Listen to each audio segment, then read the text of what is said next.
বলুন বলুন। আজকে দিনেও বিরোধীর কারণটা কারা করছে দেখুন। আজকেও ইসলামের বিরোধী কারা করছে দেখো, যারা ধর্মের দোকানকে টিকাবার জন্য আমার রাসূলুল্লাহ বিরোধী করতে লেগেছে।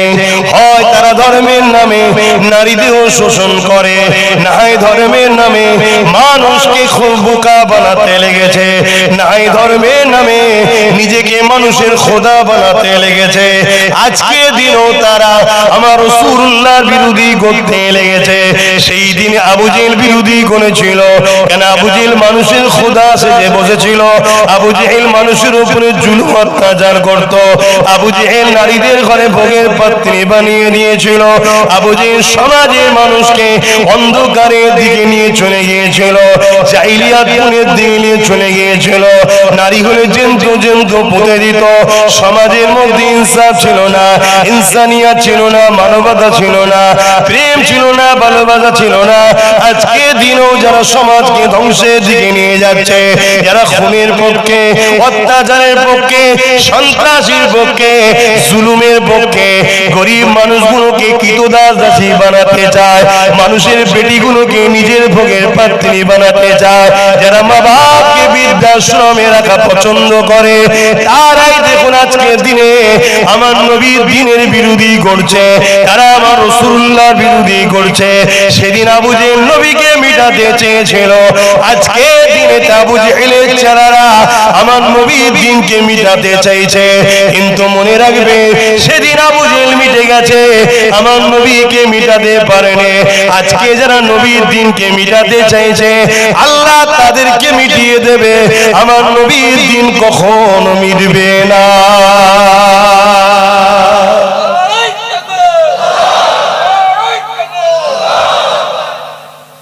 ব্যক্তিগত কারোর সঙ্গে ঝগড়া করছি, আমার নবীর দুশ্মন, ইসলামের দুশ্মনকে আমার বাচ্চা, আমার বাপ, আমার মাকে চিনাবো না চিনাবো না? কথা বলেন। আচ্ছা, আপনারা আপনাদের বাচ্চাদেরকে বলেন না পুকুরের ধারে যাবি না বাবা, বাবা সাপের গায়ে হাত বুলাস না বাবা, কুকুরের কাছে যাবি না বাবা, কামড়ে নেবে, ইত্যাদি ইত্যাদি সাবধান সতর্ক করেন না? কেন করেন? আপনার সন্তান ভালোবাসেন, ক্ষতি না হোক। আপনারা আমার কলেমার ভাই, আপনারা আমার দাদা পীরের রুহানি বাচ্চা, আপনারা আমার নবীর পিয়ারা উম্মত, আপনাদের যাতে ক্ষতি না হোক এটা আমি আপনাদের বুঝাতে পারি না? কিন্তু আমি ব্যক্তিগত কারোর সঙ্গে আক্রমণ করছি না। যারা আমার ইসলামকে আক্রমণ করেছে তাদের হাকিকাত পরিচয়টা আমি বলছি, মিলিয়ে দেখে নেবেন। আমার কথা যদি ভুল হয় বলবেন। একটা লোক দেখান নবীর বিরোধী করে, যত সে ভদ্রলোক, ক্যারেক্টার ভালো আছে, লাইফ তার ভালো, একটা লোক দেখান। যতগুলো লোক নবীর বিরোধী করে, ইসলামের বিরোধী করে, আপনি খোঁজলে দেখুন কোনো না কোনো কেলেঙ্কারিতে সে জড়িয়ে আছে। গত 4 দিন আগে একজন মানবরূপী শয়তান বেরিয়েছে আবার নতুন করে। কথা বুঝছেন না, বোঝেন না? এই কথাটা বলে হয়তো বিজেপিতে ঢুকার একটা প্ল্যান করছে, যাতে বিজেপি আমাকে নিয়ে নেয়। শুনছেন না শোনেন না? আমার কথা খারাপ লিখছেন, কিন্তু বাস্তবটা। ও বদমাইশ কি বলছে, নবী নাকি এক হাতে তরোয়াল আর এক হাতে হাদিস রেখে নাকি ইসলাম প্রচার করেছে। এটা কি আমার নবীর নামে মিথ্যা প্রচার নয়? কথা বলে। আপনার বাপকে যদি আমি গাল দিই আপনি মেনে নেবেন? আচ্ছা, আপনার বাপকে যদি বলি চোর, আপনার বাপ চোর ছিল? আপনার বাপকে যদি বলি মাতাল, আপনি মেনে নেবেন? ও, আপনার বাপকে গাল দিলে আপনি মানতে চাইছেন না, আপনার বাপকে কিছু বললে আপনি শুনতে চাইছেন না। আরে আব্বাস সিদ্দিকীর বাপ কেন, আমার বংশে সিদ্দিক আকবর পর্যন্ত সবাই আমার নবীর কদমে কুরবান হয়ে যাক, মেনে নেব। আমার রাসূলুল্লাহর পায়ে কেউ কাঁটা ফুটাবে বলবে মেনে নেব না। আমার মা কেন, আমার গোষ্ঠী, মায়ের মা, মায়ের মা সবাই নবীর কদমে কুরবান হয়ে যাক, হাসি মুখে মেনে নেব, একবারও চোখ দিয়ে পানি বার করব না। কিন্তু আমার রাসূলুল্লাহ কেউ সামান্য কিছু বললে আমরা মেনে নেব না, কারণ নবী আমাদের কাছে বাপ মার থেকেও দামি। জোরে বলুন সুবহানাল্লাহ। বাপ মার পরে আমাদের কাছে আব্বা, নবীর পরে আমাদের কাছে বাপ মা দরজা। শুনছেন না? আপনার দুনিয়ার নেতাকে যদি বলি চোর, মেনে নেবেন, আর হাকিকাতে সে বেটা হয়তো সত্যি চোর। তারপরেও মেনে নেবে না, তার দলের লোক বলবে তারা পুলিশ পাঠাচ্ছে না, এই রাস্তায় একটু ঝগড়া করবে, ঠিক না বেটি? তাহলে আমার নবীর মতো নিখুঁত আল্লাহ সৃষ্টি করেন, সৃষ্টিকর্তা বলেছে ইন্নাকা আলা খুলুকিন আযীম, সবথেকে উত্তম চরিত্রওয়ালা হলো আমার বানানোর মধ্যে সৃষ্টিকর্তা বলছে মুহাম্মদ সাল্লাল্লাহু আলাইহি সাল্লাম। জোরে বলুন সুবহানাল্লাহ। সেই নবীকে কোন মানব নবী পশু যদি বলে যে মুহাম্মদ সাল্লাল্লাহু আলাইহি সাল্লাম এক হাতে তরোয়াল এক হাতে কি বলে হাদিস লে দিন প্রচার করেছে, এই মেনে নেওয়া যাবে? এগুলো বলছে কেন? এরা হলো আজকের আবু জেহেল। খেয়াল করে দেখবেন, আমি আপনাকে বলছি, খেয়াল করে দেখবেন ওর ক্যারেক্টার খারাপ আছে। কিছুদিন আগে নারী কেলেঙ্কারিতে জড়িয়েছে। যত পৃথিবীতে আপনি মিলিয়ে নেন, আমি মাইকে মুখ দিয়ে কথা বলছি, মাইকে মুখ দিয়ে কথা বলছি, আপনারা যদি রেকর্ডিং নাও করে, আমি যেখানে ওয়াজ করি আমার জন্য স্পেশাল সরকারি পক্ষ থেকে টিম দিয়ে হয় রেকর্ড করার জন্য। আমি শুধু মোল্লা মলি সাহেবদের মতো শুধু ওয়াজ করার লোক নয়, আমি এখন আমার আরেকটা জগৎ আছে। তাই আমার প্রত্যেকটা কথাকে চিরুনি তল্লাশি করা হয় যে ব্যাটার একবার ভুল পেলে হয়। কিন্তু আমি এতটুকু বিশ্বাস করি আমার আল্লাহর উপরে যে আমার আল্লাহ তকদিরে যেটা লিখে পাঠিয়ে দিয়েছে ওটাই হবে, নতুন করে আর কিছু লিখালিখির ব্যাপার আর কেউ চেঞ্জ করার ব্যাপার। ওই জন্য আমি অত টেনশনও করি না, অত ভাবিও না। কিন্তু আমি আপনাকে বড় পাওয়ারের সাথে বলছি, একটা লোক পৃথিবীতে পাবেন না, সে দাড়ি চেঁচে হোক আর দাড়ি রেখে হোক, টুপি পরে হোক আর টুপি খুলে হোক, মুসলমান সেজে হোক আর অমুসলিম দাবি করে হোক, আমার নবীর বিরুদ্ধে বলেছে অথচ সে সৎ ছিল। যত চরিত্রহীন, বদমাইশ, লম্পট, গুন্ডা, ডাকাত, খুনি, তারাই নবীর বিরুদ্ধে কথা বুঝছেন না? আর দাড়িওয়ালা বা টুপিওয়ালা মুসলিম বা অমুসলিমের মধ্যে যারা সৎ ভালো, একটা কেউ নবীর বিরুদ্ধে বলে না।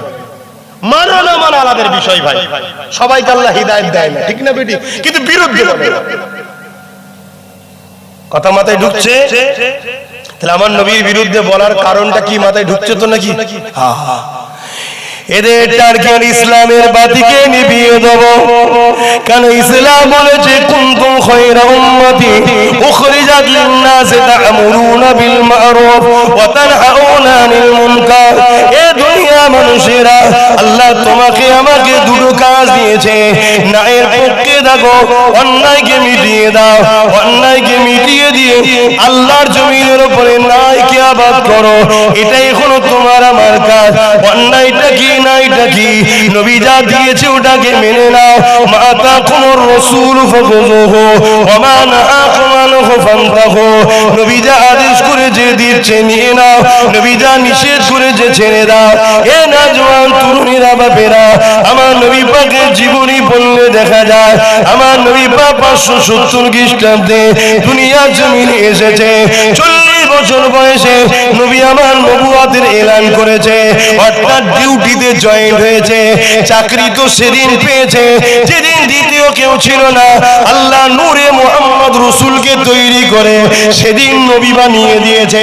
ডিউটি সেদিন পেয়ে গেছে, চাকরি সেদিন পেয়ে গেছে, কিন্তু ডিউটিটা দুনিয়ার জমিনে এসে 40 বছর বয়সে 570 সঙ্গে 40 যোগ করলে 610 হয়। এই 610 নবী আমার দ্বীন ইসলামের ডিউটির কাজে জয়েন করেছে। কিন্তু আমার নবী পাক এই জমিনের উপরে নামাজ নিয়ে এসেছে মেরাজে। গত যে মাসটা চলে গেল, ওই মেরাজের মাসে আল্লাহ নবী রজবের মাসে মেরাজে গিয়েছিল। ওখান থেকে নবী আমার নামাজ এনেছে, ওখান থেকে রোজা রেখেছে। এ যুবকেরা, তরুণীরা, বাপেরা, আমার নবী পাক মেরাজে গিয়েছিল কত সালে বলে? 610 নবী কাবার সামনে দাঁড়িয়ে দাওয়াত দিয়েছে লা ইলাহা ইল্লাল্লাহ আনা মুহাম্মদ রাসূলুল্লাহ। আর নামাজ এনেছে মেরাজ থেকে। মেরাজে গেছে কবে? 621। মনে থাকবে? 621। আমি একটা জিনিস বুঝাচ্ছি। তাহলে 610 নবুয়তের ঘোষণা, 621 মেরাজ, সেখান থেকে নামাজ শুনছেন তো, সময় কারো ইন্তজার করে না, সেখান থেকে নামাজ। একটু তাড়াতাড়ি দেখেন, এদিকে আসতে পারেন, একটু তাড়াতাড়ি ফাঁকা থাকে, একটু দরুদ পড়তে পড়তে এগিয়ে আসেন। আল্লাহুম্মা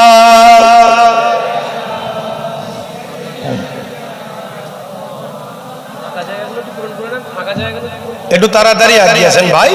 জান্নাতীরা কখনো হিংসুক হয় না। অন্য ভাই জান্নাতে যাকে, এটা আপনারা চান না? তাহলে এগিয়ে আসেন, বস্তু দেন, সময় কম ভাই, একটু তাড়াতাড়ি তাড়াতাড়ি। আমি ওই বললাম না প্রথমেই যে আমার ঠিকভাবে ঘুম হচ্ছে না। কেন ঘুম হচ্ছে না আর বদনাম করে লাভ নেই। দোয়া করেন, আল্লাহ একটা দিয়েছে, ও একাই আমাকে ঠান্ডা করে রেখেছে। বুঝতে পারছেন তো নাকি? হ্যাঁ, ও একাই ঠিক করে দিচ্ছে। তো ওই জন্য ঘুম ডুবার ঠিকভাবে হচ্ছে না। তো যাক, আল্লাহর কাছে দোয়া করি, আল্লাহ যেন ওকে আমার থেকেও বড় নবীর গোলাম বানায়। বলুন আমিন। আপনারা দোয়া করবেন না? নবীর গোলাম যদি হয়, মনে রাখবেন তার হাত থেকে সমস্ত মানুষের নিরাপদ, সমস্ত মানুষের উপকারে লাগবে, এবং নবীর গোলামের কাতারে হাজারো মানুষ জান্নাতে যাবে। জোরে বলুন সুবহানাল্লাহ। গোলামি করো নবীর, নবীর গোলামি করো। আমি যে কথা বলছিলাম, তো 610 নবী নবুয়াতের ঘোষণা, 621 মেরাজ, মেরাজ থেকে নামাজ রোজা এনেছে। এই 610 আর 21 এর বীজখানে 11টা বছর নবী কি করেছে? এই ইতিহাসটাকে আমাদেরকে ভুলিয়ে দেওয়া হচ্ছে। এইভাবে হাততালি দেওয়া ইসলামে নিষেধ, এভাবে দেওয়া যাচ্ছে না। করে ফেললাম তো আবার সমালোচনা না হয়, এটাও তাহলে বল দিতে লাগে। একদিন আমার নবী একটা গোত্রের বিচার করতে গেছে, বিচার। তা নবী বিচার করতে করতে অনেক দেরি হয়ে গেছে, আসতে দেরি হয়েছে, আসলে চলে যাবে। একজন সাহাবী সিদ্দিক আকবরকে বললেন, হুজুর নবী পাকের তো আসতে দেরি হচ্ছে, এদিকে ওয়াক্ত চলে যাবে, আসলে টাইম হয়ে আসছে। তা আপনি যদি বলেন আমি ইকামত দিই, নামাজটা আপনি পড়ান, ইমামতি করেন। সিদ্দিক আকবর ইমামতির জায়গায় দাঁড়িয়ে গেলেন, ইকামত হয়ে গেল, নামাজ শুরু করেছে, এদিকে রাসূল এসে হাজির। তো নবী যখনই এসে পিছন কাতারে দাঁড়িয়েছে, সাহাবী দেখছে হুজুর অমনি সাইড দিয়ে এইভাবে হাতের উপরে নিয়ত করে থাকে, এই হাতের উপরে হাত মারছে। সামনের কাতারে যে আছে সে বুঝতে পেরেছে, ঘুরেছে, দেখছে নবী সাইড, আবার আগে কাতারে, এরকম চলতেইছে। যারাই দেখছে নবীকে হাততালি বাড়াচ্ছে, আস্তে আস্তে মদিনার নবাবিতে এই হাততালিটা বাড়তেইছে, এরকম ভাবে বাড়তে বাড়তে বাড়তে বাড়তে সিদ্দিক আকবর ইমামতির জায়গায়, নবী ঠিক সোজাসুজি। কিন্তু সিদ্দিক আকবর বড় নরম দিলের মানুষ ছিলেন। উনি যখন কোরআন তেলাওয়াত করতেন, চোখ দিয়ে পানি পড়তো, দিবানা হয়ে নামাজ পড়তেন। পুরো মজলিসে হাততালি চলছে মসজিদে নববীতে, উনি কেরাত পড়েই যাচ্ছে। কিছুক্ষণ পরে বলছে এত আওয়াজ কেন? তো উনি ঘুরে দেখছে আমার দয়ার নবী। জোরে বলুন সুবহানাল্লাহ। আমার আপনার গ্রামের ইমাম যারা আছে, ওনারা যদি নামাজে দাঁড়িয়ে কাবার দিক দিয়ে মুখ ঘুরিয়ে মুসল্লির দিকে দাঁড়ায়, আর নামাজ হবে? আবার নতুন করে শুরু করতে হবে। কিন্তু সিদ্দিক আকবর দেখছে আমার নবী, আল্লাহর নবী ইশারা করলেন, আবু বকর আপনি ইমামতির জায়গায় দাঁড়িয়ে নামাজ কমপ্লিট করুন, নামাজ পড়ান। আল্লাহর নবীর কথা শুনলেন, শুনে কিন্তু আবু বকর সিদ্দিক দাঁড়ালো না, বেরিয়ে চলে এলেন, আমার নূর নবীকে আগিয়ে দিলেন। আবু বকর সিদ্দিক কি নবীর কথা অমান্য করেছে তাহলে ফতোয়া দেবেন?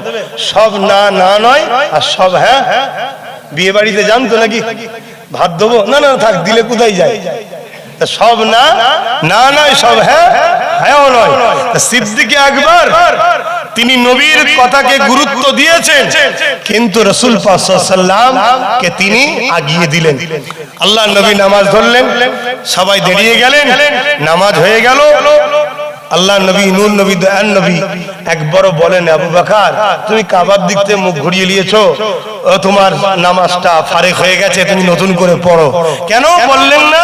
কেন সিদ্দিক আকবর কাবা থেকে যেদিকে মুখ ঘুরিয়েছে উনি হলেন কাবার কাবা। জোরে বলুন সুবহানাল্লাহ। এবং নবী পাক সাল্লাল্লাহু আলাইহি ওয়াসাল্লাম জিজ্ঞেস করলেন, আবু বকর তোমাকে তো আমি বললাম ইমামতি করতে, তুমি মুখ ঘুরিয়ে নিলে কেন, সরে এলে কেন, আমার কথা শুনলে না কেন? ওই সময় সিদ্দিক আকবর কি বলেছিলেন? কুরবান যাক তাদের আদর্শের উপরে, বলতে লেগেছে আবু কুয়াফার বেটার কি মজা আছে। সিদ্দিক আকবর হুজুরের আব্বা জানের নাম আবু কুয়াফা। আবু কুয়াফা বেটার কি মাজাল আছে, উনি ইমামতি করবে আর দোনো জাহানের বাদশাহ নবীদের নবী ইক্তেদা করবে, এটা আবু কুহাফার বেটার ক্ষমতা নাই। হুজুর আপনার কদমে আমার জান কুরবান হয়ে যাক। আল্লাহর নবী খুশি হয়ে গেলেন, জোরে বলুন সুবহানাল্লাহ। তা যেটা বুঝাতে চাইলাম, এভাবে দিয়া ইশারা চলে, এভাবে চলে না। অন্য কারো চলতে পারে ভাই, তাদেরটাকে আমি বিরোধীও করছি না, তাদেরটা তাদের কাছে থাকবে যাক, পক্ষেও নয় বিপক্ষেও নয়, আমাদের জন্য এটা নয়। কথা বুঝে আসছে না? নয়, অনেকের অনেক কিছু চলে না, আমাদেরও তেমন কিছু চলে না। কি গো ভাই, ঠিক না বেটি? অনেকের অনেক কিছু চলে না। আমি কি কথা বলতে গিয়ে চলে গেলাম, এই যে 11 বছর নবী কি করেছে, এইটাকে পুরো মুছে দেওয়া হয়েছে। পুরো মুসলিম উম্মত থেকে এই কথাটাকে পুরো চেপে দেওয়া হয়েছে। মাদ্রাসাগুলো তো এই সিলেবাসে পড়ানো বন্ধ হয়ে গেছে। সরকারি মাদ্রাসা হলে তো অনেক আগেই বন্ধ হয়েছে, বেসরকারি গুলো তো বন্ধ হয়ে গেছে। কারণ বেসরকারি তো এখন গভর্নমেন্টের পক্ষ থেকে কিছু কিছু ডোনেট করে, ওই ডোনেট নেবার জন্য পিছন থেকে কলকাঠি দেওয়া হয়। আপনারা সব পড়ান না, নামাজ পড়ান, রোজা রাখান, হজ করান, যাকাত দেন, সব পড়ান, এই 11 বছরের সিলেবাসটা পড়াবেন না, অনুরোধ করছি। কিছু শুনছেন আমার কথা? এই 11 বছরটাই হলো মেন ভাইটাল। আজকে ইসলামের ঘরের ছেলে এত মার খাচ্ছে কেন? 250 কোটি মুসলমান থাকার পর পৃথিবীতে কোন জায়গা নেই যেখানে মুসলমান মার খায় না? বলুন। আর অথচ এক সালাউদ্দিন আইবি 12,000 নিয়ে আগিয়েছে, 4 লক্ষ সেলিভিয়াদের সালাউদ্দিন আইবির মোকাবেলায় জান নিয়ে কোথায় পালাবো দিতে খুঁজে পাইনি। এক মঈনুদ্দিন আজমিরি তার মোকাবেলায় জালিম অত্যাচারী শাসক কত চেষ্টা করেছে, লাস্টে ক্ষমা চাওয়ার ছাড়া রাস্তা খুঁজে পাইনি। আর আজকে আমরা 250 কোটি, আমাদের এই দুর্দশা কেন? আমাদেরকে 11 বছর নুকিয়ে দেওয়া হয়েছে। আল্লাহ নবী 11টা বছর কি করেছে? আল্লাহ নবী 11টা বছর ধরে কিসরা থেকে শুরু করে, কায়সার থেকে শুরু করে, রোম পারস্য থেকে শুরু করে পৃথিবীর সমস্ত অত্যাচারী শাসকদের কাছে নবী চিঠি করেছে। মুহাম্মদ রাসূলের পক্ষ থেকে চিঠি, তোমরা দুনিয়া জমিনে অত্যাচার বন্ধ করো, আল্লাহর শ্রেষ্ঠ সৃষ্টি মানুষগুলোকে বাঁচতে দাও, গরিবের উপরে জুলুম বন্ধ করে দাও, এতিমগুলোকে হত্যা বন্ধ করো, নারীগুলোকে ভোগের পাত্রী বানিয়ে দিয়েছো, এই মায়ের জাতকে তোমরা বাঁচতে দাও, অন্যায় বন্ধ করো, জুলুম বন্ধ করো, লুট বন্ধ করো, দাঙ্গা বন্ধ করো, সন্ত্রাসী বন্ধ করো, অত্যাচার বন্ধ করো, এক কথা এই জমির উপরে অশান্তি দাঙ্গা বন্ধ করো। নবী আমার সবাইকে চিঠি দিয়েছে, ওই চিঠি দিয়ে অনেক দেশের রাজারা ইমানের কলেমা পড়ে আমার নবীর পাশে দাঁড়িয়েছে, অনেকে আবার আমার নবীর চিঠিকে টুকরো টুকরো করে ফেলে দিয়েছে। তার মধ্যে একটা দেশ হলো পারস্য, যে পারস্য পৃথিবীর জমিনে 1000 বছর ধরে আগুনের উপাসনা করত। ওই পারস্যের সুলতান আমার নবী পাকের চিঠিটাকে নিয়ে টুকরো টুকরো করে ফেলে দেয়। সাহাবী হুজুর মনে দুঃখ করে, আমার নবী পাকের দরবারে এসে বলে, ইয়া রাসূলুল্লাহ হাবিবাল্লাহ, আপনার চিঠিটাকে টুকরো টুকরো করে ফেলে দিয়েছে। আল্লাহ নবী বলেছিলেন, এ সাহাবী রে, তোমার নবী মুহাম্মদ রাসূলুল্লাহ চিঠিকেও টুকরো করেনি, ওর রাজত্বকে টুকরো টুকরো করে দিয়েছে। এই কথা নবী পাক বলে দিলে কয়েকদিন যেতে না যেতে খবর এসে গেল। কি খবর এলো? পারস্য সুলতান ছিল বড় নারী পিপাসিত, খারাপ লেভেলটা সত্যটা বলতে হচ্ছে, সে প্রতিদিন তার বিছানাতে জোর জবরদস্তি করে কুমারী মেয়েদের ঘরে, গরিবের বেটিদের ঘরে উঠিয়ে নিয়ে আসে তার জোর করে। আজও আমাদের সমাজে, আমার বাংলা তো এমন লিডার আছে যারা গরিবের বেটি কবরস্থানটিতে করে জোর করে উঠিয়ে নিয়ে যায়। কিন্তু এই বিষয়ে উলামাদের মুখে কথা নাই, এই বিষয়ে আলেমদের মুখে কথা নাই, এই বিষয়ে যুব সমাজকে জানানো হয় না। তাই এদের বিরুদ্ধে লড়াই করতে হবে। এর নাম হলো ইসলাম। এই জন্যই চরিত্রহীন নেতারা তারা কখনো চায় না ইসলাম সমাজের বুকে প্রতিষ্ঠিত হোক, ইসলামকে মানুষ অ্যাকসেপ্ট করো, ইসলামকে মানুষ পছন্দ করো। কারণ ইসলাম যদি থাকে তাহলে আমার মতো চরিত্রহীন লিডার এই নারীদের দেহ শোষণ বন্ধ হয়ে যাবে। এই যুবকেরা, ওই পারস্যের শাসক যিনি ছিলেন তার চরিত্র বড় খারাপ ছিল, তার একটা পুত্র সন্তান ছিল, সেও বড় বাপের মতো চরিত্রহীন। बाप का बेटा सिपाही का घोड़ा कुछ ना हो तो थोड़ा थोड़ा, তাই তো নাকি? এই দেখেন না ঘেমে যাচ্ছে, এই ঠান্ডা গরম হচ্ছে যেই শরীরটা খারাপ হয়ে যাচ্ছে। জানি আল্লাহর হুকুম ছাড়া তো শরীর খারাপ হয় না, কিন্তু এটা ওসিলা, এটা ওসিলা। আর কদিন একভাবে মেঘলা যা হয়ে আছে, আমার তো ভয় হচ্ছে এই 4-5 দিন যা হচ্ছে ভয়ানক কিছু আসছে না তো? আল্লাহ মাফ করেন, বলুন আমি। হ্যাঁ ভাই, যখন মেঘলা হতো আল্লাহ নবী কাঁদতেন। হাদিস পাকে উলামারা জানেন আল্লাহ নবী কাঁদতেন আর দোয়া করতেন, বড় পেরেশান হতেন নবী। আম্মা জান হুজুররা বলতেন আমার নবীকে মেঘলা দেখলেই বড় পেরেশান। কেন? আল্লাহর পক্ষ থেকে কোনো শাস্তি আসছে না তো? কেন? পৃথিবীতে অশান্তি বেড়েছে ভাই। এই পৃথিবীতে লাখো হাজারো এমন মা আছে রোজ রাত্রিরে চোখের পানিতে ঘুমোয়, তার এতিম বাচ্চাটা খেতে পায় না, তার সম্পদকে অন্যজনরা ঝেড়ে নিয়েছে। এটা কি জুলুম নয়? এর হাত থেকে বাঁচাবার নাম ইসলাম। এই জুলুমকে খতম করে এতিমকে খাওয়াবার, তার সম্পদ ফিরিয়ে দিবার নাম ইসলাম। এর জন্য ইসলাম লড়াই করেছে। আর আমাদের ঘরের ছেলে এখন ওই এতিমদেরকে যারা লোটে তাদের হয়ে লড়াই করছে। এটা কি আমাদের জন্য ধ্বংসের কারণ নয়? জানি না আমার কথা আপনাদের কষ্ট দেবে কি, কিন্তু কষ্ট দিলেও কিছু করার নেই, আমাকে তো বাঁচতে হবে, না আল্লাহ তো আমাকেও জাহান্নামে দেবে। যে তোকে আমি সুযোগ দিলাম কোরআন হাদিসের কথা বলার, মেম্বার দিলাম, তুই হক কথা বললি না কেন? আল্লাহ আমায় ধরবে না? তাই আমাকে বলতে হবে। এতে কে আমার উপর রাগ করছে, কে আমার দুশ্মন বাড়ছে, কে আমার জন্য কি পিছনে প্ল্যান করছে, ও আমার দেখার কাজ নয়। কেন? আমি যার জন্য বলছি তিনি আমার জন্য যথেষ্ট। বাস কথা ক্লিয়ার, ঠিক না বেটি? আজকে যদি দুনিয়ার কোন ছোটখাটো লোক যদি মনে করে যে আমি যার জন্য লড়ছি আমার নেতা ঠিক আছে, আমার আছে, তুমি যদি সামান্য নেতারও আসার পরে ভরসা করে চলতে পারো যে নেতা কাল ডেট হতে পারে, এই মরণ আছে না নাই মানুষের? তাহলে আমি তো কায়নাতের সৃষ্টিকর্তা, যিনা শুরুও নেই শেষও নাই, যিনাকে কোনো দুর্বলে স্পর্শ করে না, কোনো কমজোর তেনাকে স্পষ্ট করে না, কোনো জায়গায় তিনি ফেল নয়। আমি তো তানার হয়ে কথা বলছি, আমি তো তিনার উপর ডিপেন্ড করে চলি যে আমার মালিক আছে আমার জন্য। তো যাক, আমি অন্যদিকে চলে যাচ্ছি আবার। তো ওই রাজাও ছিল চরিত্রহীন, তার ছেলেও ছিল চরিত্রহীন। এমনও দিন গেছে, ইতিহাসটা জানাচ্ছি, খারাপ নেবেন না। এক নারীকে বাপ একদিন নিয়ে এসছে, ছেলে আর একদিন নিয়ে এসছে। তো বাপ দেখছে এই বেটাকে তো রাস্তা থেকে সরাতে হবে, বেটাকে রাস্তা থেকে সরাতে। আর মনে রাখবেন, যারা মানবরূপী পশু হয়ে যায় তাদের হাতে বেটা খুন হওয়া কোনো ব্যাপারই নয়।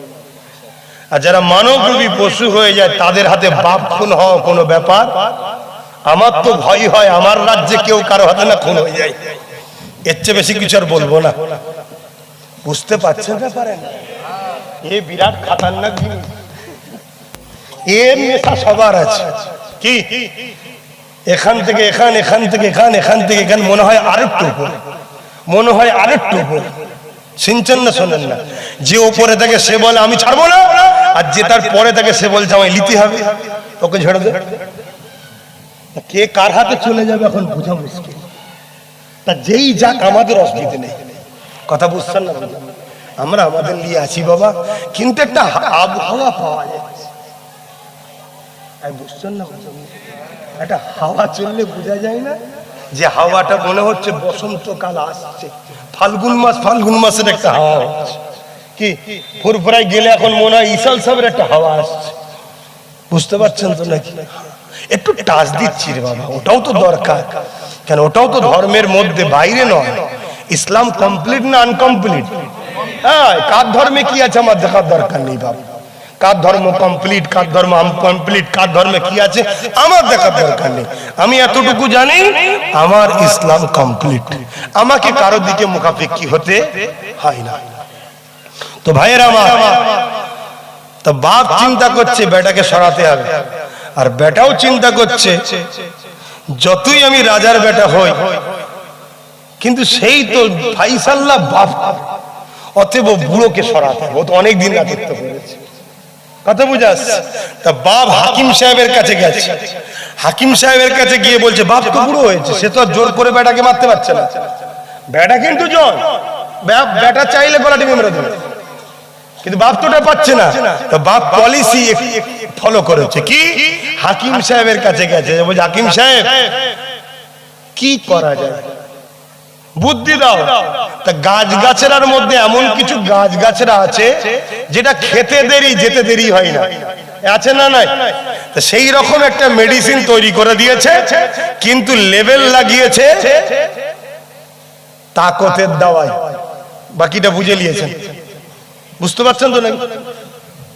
হ্যাঁ, এটা আল্লাহর নিয়ামত, আল্লাহ সবাইকে দান করুক, বললাম আমি লিখে দিয়েছি। আর ছেলে এইদিকে আর সহ্য করতে পারেনি, অস্ত্র নিয়ে এসছে বাপকে মারবে বলে, আর বাপও ওই দাওয়াই নিয়ে আসছে, কিন্তু মূলত বিষ প্ল্যান মাফিক খাওয়াবে ছেলেকে। ছেলে এসে ঝেড়ে দিয়েছে বাপকে, এক তরোয়াল ঝেড়েছে, দুটুকরো পড়ে গেছে আর হাতটা খুলে গেছে। দেখছে বাপের হাতে শিশি, পড়ে দেখছে তাকতের দাওয়াই। ছেলে বলছে ও বুড়ো, তাহলে এই তুমি খাও না, তো নিয়েই খেয়েছে, কি হবে? একটা দেশের রাজা আর বেটা একসাথে মরলে কি হয়? বিরোধী পক্ষ থাকে না, থাকে না? মন্ত্রী চায় আমি হব, সেনাপতি চায় আমি হব, দলের মধ্যে অনেকে থাকে না, থাকে না? সঙ্গে সঙ্গে যে যেখানে পেরেছে আটল খল খুলে বসে গেছে, এটা আমার, এটা আমার, এটা আমার। নবী কি বললো?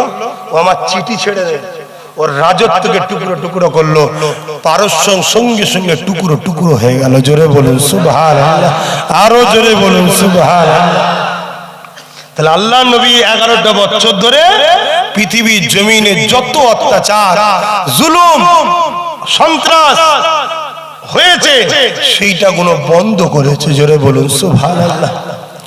এটা বন্ধ করতে গিয়ে আল্লাহ নবীর বিরুদ্ধে জালিমরা লড়াই পর্যন্ত করেছে। নবী পাক এর কথা বলে মানুষকে সত্যের দিকে ডাকে, আমার নবী পাকের দিকে একে একে মানুষ আসতে লেগেছে।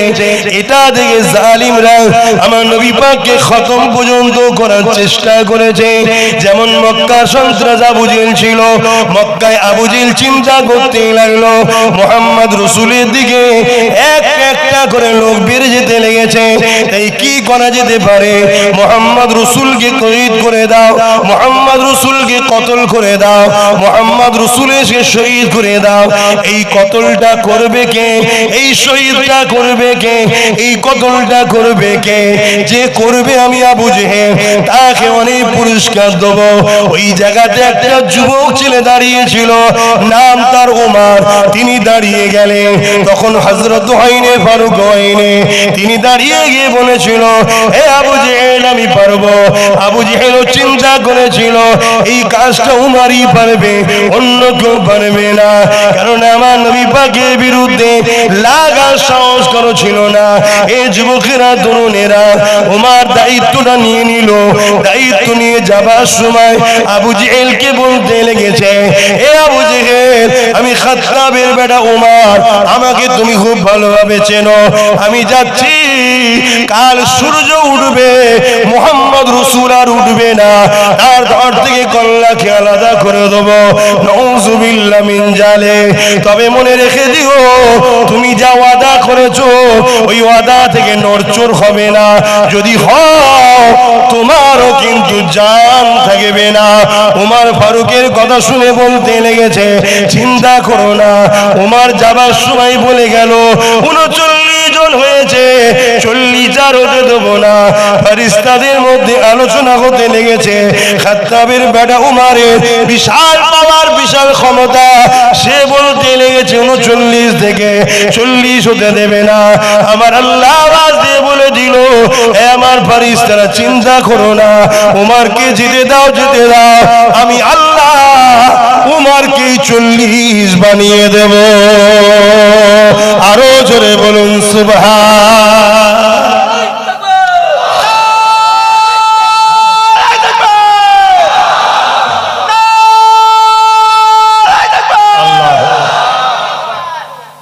তাহলে 39 থেকে 40 হতে দেবে না যিনি বলেছিলেন, আল্লাহ তিনাকেই 40।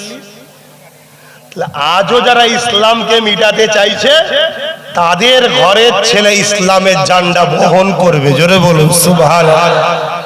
তার প্রমাণ, বাবরি মসজিদে যে প্রথম আঘাত দিয়েছিল, আল্লাহ তাকে হিদায়াত করেছে। শুধু হিদায়াত নয়, তার মাথায় ঢুকিয়ে দিয়েছে। সে বলতে লেগেছে, আমি 100টা মসজিদ বানাবো। জোরে বলুন সুবহানাল্লাহ। যুগে যুগে যারা ইসলামের পিছনে লেগেছিল, আল্লাহ হয় তাদের দ্বারা ইসলামের কাজ নিয়েছে, আর নাই তাদের ঘরের সন্তানের দ্বারা। তাহলে ইসলামের জন্য আল্লাহ যথেষ্ট না যথেষ্ট নয়? কিন্তু ইসলাম কি ধ্বংসের জিনিস? জোরে বলুন। আমরা যদি ইসলাম থেকে দূরে থাকি, আল্লাহ আমাদেরকে মিটাবে, ইসলামকে বাঁচাবে। আর আমরা যদি ইসলামের সঙ্গে জুড়ে থাকি, ইসলামের সাথে আল্লাহ আমাদেরও বাঁচাবে। জোরে বলুন সুবহানাল্লাহ। কিন্তু আমরা আছি ইসলামের সাথে? প্রত্যেকের গ্রামের কথা বলুন। আপনার গ্রামে এতিমের উপরে জুলুম হয় না? হয় না? আপনার গ্রামে গরিবের উপরে জুলুম হয় না? হয় না? আপনার গ্রামে বিধবার উপরে অন্যায় হয় না? হয় না? আপনার গ্রামে অসহায় দুঃখীদের উপরে জুলুম অত্যাচার হয় না? হয় না? তাহলে আপনার গ্রামে ইসলাম আছে কই? নামাজ আছে, মসজিদ আছে, রোজা আছে, ওটা তো ব্যক্তি জীবনের ঈমান। ইসলাম ওটা তো ব্যক্তি জীবনের। নামাজ আমার জন্য ব্যক্তিগত, আমি নামাজ পড়বো আমার উপকার, সমাজের কি উপকার? আমি দাঁড়িয়ে রেখেছি আমার উপকার, সমাজের কি উপকার? আমি টুপি পড়েছি আমার উপকার, সমাজের কি উপকার? আমি রোজা রেখেছি আমার শরীর আপডেট হবে, নতুন 1 বছরের জন্য শরীর আল্লাহ গিফট দেবে। সব কিডনি ফিডনি হার্ট টার্ট গুলোকে আল্লাহ সব আপডেট করে রোজার মাধ্যমে। শুনছেন তো নাকি? এটা আমার উপকার, সমাজের কি উপকার? ইসলাম সমাজকে নিয়ে, সমাজের কথা আগে বলেছে। তাহলে আজ আমাদেরকে ভাবতে হবে, আমার গ্রামের এতিম, আমার গ্রামের বিধবা, আমার গ্রামের মজলুম, আমার গ্রামের অসহায়, আমার গ্রামের বৃদ্ধা বাবা মা, আমার গ্রামের উপরে যেন কোনো মানুষের উপরে জুলুম না হয়, বেইনসাফি না হয়। এর জন্য প্রতিটা গ্রামে গ্রামে ইসলামের পাহারাদার তৈরি হতে হবে। তবে তো আল্লাহর পক্ষ থেকে সাহায্য আসবে, তবেই তো আল্লাহ মদদ করবে। আমার কথা বুঝছেন তো নাকি? কষ্ট হচ্ছে? তাহলে ইসলামকে মিটাবার জন্য তো একদল থাকবে, আগেও ছিল, আগেও ছিল। আবু জেহেল ছিল, ফেরাউন ছিল, নমরুদ ছিল, সাদ্দাত ছিল, আরো কত কে ছিল। হিটলার, হিটলার নাম শোনেন না? চিঙ্গিস খান নাম শোনেন না? হালাকু খান নাম শোনেন না? চিঙ্গিস খান কম জুলুম করেছে? 1 কোটির উপরে মুসলমানকে মেরেছে। কত? 1 কোটির উপরে, 1 লক্ষের উপরে শুধু উলামাকে মেরেছে। কিন্তু চিঙ্গিস খানের নাম নিশানা আছে? তার ছেলে পুলে কোথায়? তার আস্তানা কোথায়? তার কৃতিত্বের কি আছে? আছে। কিন্তু আজও 250 কোটি মানুষ ইসলামের পিছনে ছুটছে। জোরে বলুন সুবহানাল্লাহ। বুশ বলেছিল আমেরিকা ইসলামকে মুছে দেবো, কোরআন বন্ধ, ব্যান। বুশের কন্যাকে আল্লাহ হাফেজে কোরআন বানিয়ে দিলেন। জোরে বলুন সুবহানাল্লাহ। মুসলমানও হলো, আবার হাফেজে কোরআনও হলো। বুশের ঘরে কোরআন তেলাওয়াত হচ্ছে। যেমন আল্লাহ তার দ্বীনের জন্য যথেষ্ট তিনি। তোমাকে আমাকে বাঁচতে গেলে এই দ্বীনের সঙ্গে জড়িয়ে থাকো। এই দ্বীন জুলুমের নাম নয়, এই দ্বীন ইনসাফের নাম, এই দ্বীন ইনসানিয়াতের নাম, এই দ্বীন সন্ত্রাসের নাম নয়। সন্ত্রাসকে মিটাবার নাম ইসলাম। কিন্তু আজকে সন্ত্রাসরাই বলছে ইসলাম মিটাতে হবে। শুনছেন তো নাকি? খুব ভালো করে বোঝেন বাপ, এক একজন এক এক বিষয়ে আলোচনা করে। আজকে আমাকে আল্লাহ এটুকু বলাচ্ছে, আমি বলছি, কিন্তু ইসলামই বলছি, ইসলামই বলছি। কত দিক দিয়ে চেষ্টা হচ্ছে, তবে মনে রাখবেন দুনিয়ায় দুই ধরনের আমাদের দুশ্মন আছে। এক ধরনের দুশ্মন হলো প্রকাশ্য, যাদেরকে আমরা চিনি, ঠিক না বেঠিক? যারা প্রকাশ্য বলছে, প্রকাশ্য আমাদের ইসলাম, কোরআন, নবী, আল্লাহ, দ্বীনের বিরুদ্ধে প্রকাশ্য বলছে। কিন্তু এই দুশ্মনের থেকেও নবী বলেছে আরেকটা দুশ্মন আছে আরো ভয়ঙ্কর। ওই দুশ্মন কারা? আল্লাহ নবী বললেন আখিরি জামানায় উলামা দুই ধরনের হবে। আল উলামা ওয়ারাসাতুল আম্বিয়া, সবাই দাবি করবে আমি নবীর ওয়ারিস, কিন্তু উলামা দুই ধরনের হবে। একটা হলো খায়রুল উলামা, আর একটা হলো শাররুল উলামা। একটা হলো ভালো উলামা, আর একটা হলো খারাপ উলামা। ইলম দুজনেই শিখবে, কোরআন দুজনেই বলবে, হাদিস দুজনেই পড়বে, বুখারী মুসলিম দুজনেই শিখবে, কিন্তু একজন ইলম অর্জন করে আল্লাহ দ্বীনের জন্য, নবীর উম্মতকে আল্লাহ রাসূলের দিকে জোড়ার জন্য চেষ্টা করবে, নবীর সঙ্গে উম্মতের সম্পর্ক করার জন্য চেষ্টা করবে, নবীর পক্ষে কথা বলবে। আর একদল উলামা হবে ইলম শিক্ষা করে দুনিয়ার অত্যাচারী জালিম শাসকদের অর্থ নিয়ে, ডলার নিয়ে, টাকা নিয়ে তাদের দালালি করতে থাকবে। উদাহরণ হিসাবে জানিয়ে দিই, আমার ভারতবর্ষে একটা রাজা ছিল, যার নাম হলো হতভাগা আকবর। এই আকবর উলামা মুফতি মাওলানাদেরকে অর্থ দিয়ে খরচ করে তাদের দ্বারা কোরআনের বিরুদ্ধে একটা কিতাব লিখেছিল, যে কিতাবটার নাম হলো দ্বীনে ইলাহি। ওই উলামারা কোরআনের বিরুদ্ধে কিতাব লিখলো, অথচ তারাই কোরআন পড়ে মাওলানা হয়েছে, তারাই হাদিস পড়ে মাওলানা হয়েছে, কিন্তু অর্থের কাছে, গাড়ি বাড়ির কাছে তারা নিজেদের ইলমকে বিক্রি করে, ঈমানকে বিক্রি করে জালিম অত্যাচারী শাসকের কাছে বিক্রি হয়েছে। তারা দ্বীনে ইলাহি লিখে দিল, আকবর দ্বীনে ইলাহির প্রচার করতে লাগলো। এদিকে মুজাদ্দিদ আল ফিসানি রাহমাতুল্লাহ আলাইহি, তিনি মুজাদ্দিদ আল ফিসানি আকবরের বিরোধী করতে লাগলো। মুজাদ্দিদ আল ফিসানি তিনিও আলেম, তিনিও কোরআন পড়েছে, হাদিস পড়েছে, কিন্তু বয়সটা অনেক হয়ে গেছে। এই যুবকেরা মুজাদ্দিদ আল ফিসানির দিকে গুটি কতক লোক দাঁড়ালো, আকবরের দিকে অনেক বড় বড় মুফতি মাওলানা দাঁড়িয়ে গেল। কারণ আকবর অর্থ দিয়েছিল, আকবর টাকা দিয়েছিল, আকবর সম্মানীয় পদ দিয়েছিল। এই মুজাদ্দিদ আল ফিসানির বিরুদ্ধে ওই উলামারা লেগে গেল। এই যুবকেরা, এটাও নতুন নয়, কারবালার ময়দানে একটু চলুন ঘুরে আসি। ওই কারবালার দিনে কি হয়েছিল? এজিদ বাহিনী পাঠিয়েছিল 22,000 লোক, আর ইমাম পাক মাত্র 72 জন ছিল। 22,000-এর মধ্যে 3,000 হাফেজে কোরআন ছিল, 3,000 মুফতি ছিল, 7,000 আলেম ছিল। মনে রাখবেন, আলেম গুণ পদ পাবার জন্য এজিদের শাসন ক্ষমতার কাছে অর্থের জন্য বিক্রি হয়ে গেল। তারা দেখিয়ে দিল এ দুনিয়ার মানুষটা তো আমাদের জন্য ইতিহাস, যুগে যুগে ইতিহাস ঘটেছে আমাদেরকে সতর্ক করার জন্য আল্লাহ। কিন্তু মুজাদ্দিদ আল ফিসানি রাহমাতুল্লাহ আলাইহি, তিনি একা গুটি কতক আলেম নিয়ে আকবরের বিরুদ্ধে লড়াই করলো। আমার আল্লাহ একদিন মুজাদ্দিদ আল ফিসানিকে বিজয় দান করে আকবর ও তার বাহিনীকে ধ্বংস করে দিয়েছিল। আকবরের মাঝের কবর কোথায়? ছেলে পুলে কারা বলবেন তো? আছে? আকবরের কাছে কেউ যায়? তার ছেলে পুলের কাছে? আর মুজাদ্দিদ আল ফিসানির কাছে কেন? নবীর গোলাম।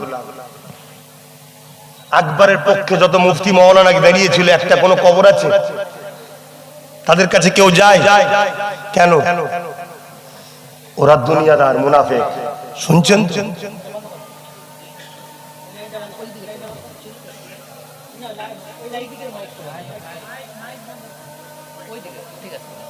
শুনছেন তো নাকি? মহল্লার হক আদায় করতে হয়। ভাই আমার ওয়াজ বুঝছেন তো? আজ আমরা বহুত কঠিন জায়গায় এসে গেছি। আজও যারা আমাদের বিরুদ্ধে লেগেছে, পাওয়ার তাদের হাতে, ম্যান পাওয়ার তাদের হাতে, মানি পাওয়ার তাদের হাতে, মাসুল পাওয়ার তাদের হাতে, অস্ত্র পাওয়ার তাদের হাতে। এই জায়গায় দাঁড়িয়ে থেকেও আমরা যদি বাঁচতে চাই, আমাদের তো কিছু পাওয়ার দরকার। একটা পাওয়ারই জিতা যায়, ওই পাওয়ারটার নাম হলো সিনার পাওয়ার, যেটা আল্লাহর ভয় আর নবীর প্রেম ও আদব দ্বারা হয়। জোরে বলুন সুবহানাল্লাহ। তাই বুঝাচ্ছি।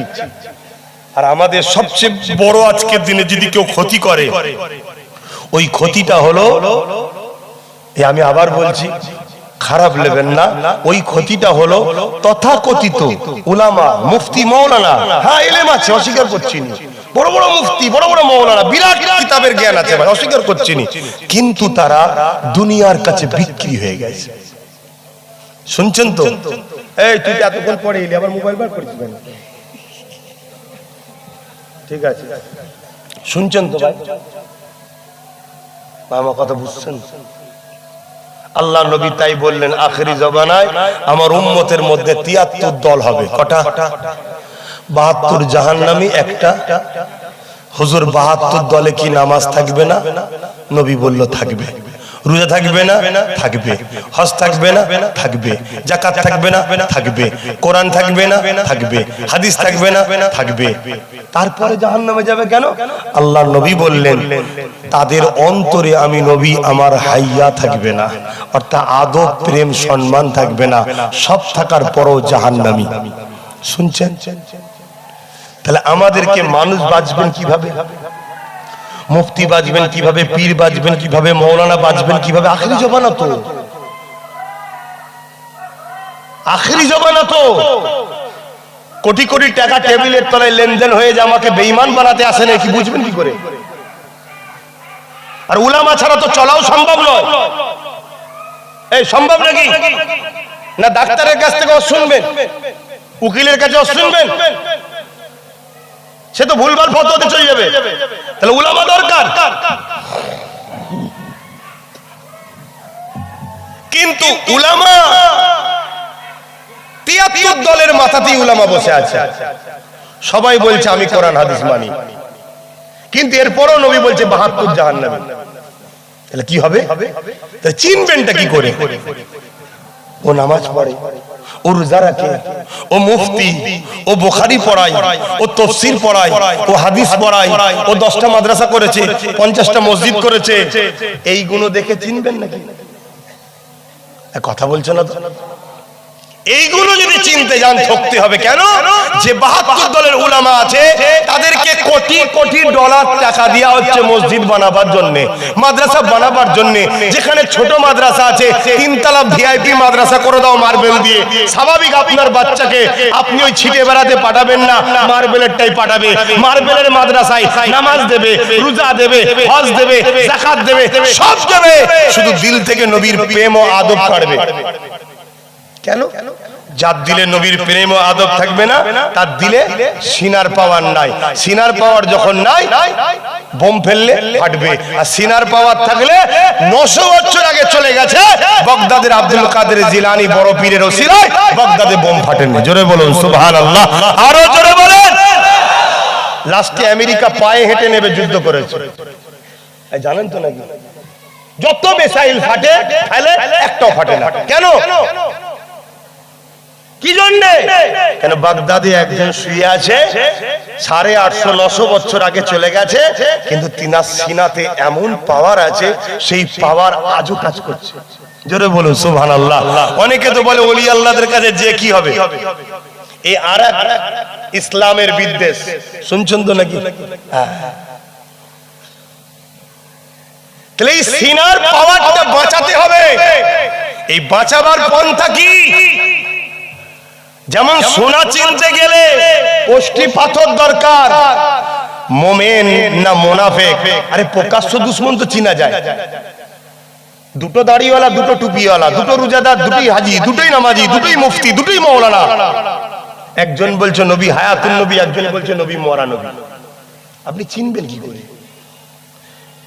টেস্ট করতে গেলে আপনাকে এটাই বুঝতে হবে, যেমন সোনা চেক করতে গেলে কোষ্টি পাথর দরকার, মুমিন না মুনাফিক চেক করতে গেলে মোহাম্মদ রাসূল দরকার। জোরে বলুন সুবহানাল্লাহ। আমার নবীকে আল্লাহ মুনাফিক আর মুমিনের বিচখানে পার্থক্য করার জন্য ইমাম করেছে। জোরে বলুন সুবহানাল্লাহ। আল্লাহ কোরআনে বলছে, হাবিব মুনাফিক তো তারা যারা আমি আল্লাহ আমার দিকে ছুটে ছুটে আসবে, নামাজের বেলায় ছুটে ছুটে, রোজার বেলায় ছুটে ছুটে, হজের বেলায় ছুটে ছুটে, যাকাতের বেলায় ছুটে ছুটে, তাসবির বেলায় ছুটে ছুটে, হাবিব আপনার সম্মান মর্যাদার বেলায় তারা মুখ ছিটকাবে, আপনাকে সম্মান দিতে চাইবে না, আপনার কদমে যেতে বললে যেতে চাইবে না, তখন ফতোয়াবাজি করবে। হাজারে আসওয়াদে চুমা দিচ্ছে, ফতোয়া নয়, মুহাম্মদ রাসূলের রওজায় গিয়ে চুমা দিলে এই মুনাফিক চিনতে পারছে? শুনছেন কি ওয়াজ করব? আজকে একটা ভিডিও দেখছি, মসজিদে নবাবিতেই সম্ভবত একজন ইমাম বসে বসে বয়ান করছে। ওই যে শিখাই না মাওলানারা ওখানে শিখায়, কি বলি বলতে বলতে বলছে, কিভাবে বলবো বলেন তো, অনেক লজ্জার কথা, লজ্জার কথা। স্ত্রীর বাকি বুঝেলেন, বাচ্চারা যেটা মায়ের পান করে, স্ত্রীর পান করা নাকি জায়েজ স্বামী। শুনছেন? আচ্ছা, এই কথাটা যখন পুরো বিশ্বে চলে যাবে, অমুসলিমরা এটাকে হাতিয়ার করবে না? করবে না? এই তো তোদের মোল্লারা বলেছে, তোরা কত নোংরা জাত দেখ। কিন্তু ইহুদি পাক্কা, ওর পিছনে কোটি কোটি ডলার টাকা খরচ হচ্ছে, ও শয়তানকে বসানো হয়েছে ওখানে। এবার আমার মতো ছোটখাটো লোক এখানে চিল্লালে আমাদের সমাজের মুফতিরা বলবে কি, হ্যাঁ নবীর মসজিদে শিক্ষা দিচ্ছে আব্বাস কপাতার মৌলী সাহেব, ও কপাতা বোঝে। আরে মৌলী সাহেব কপাতাতে হয় না।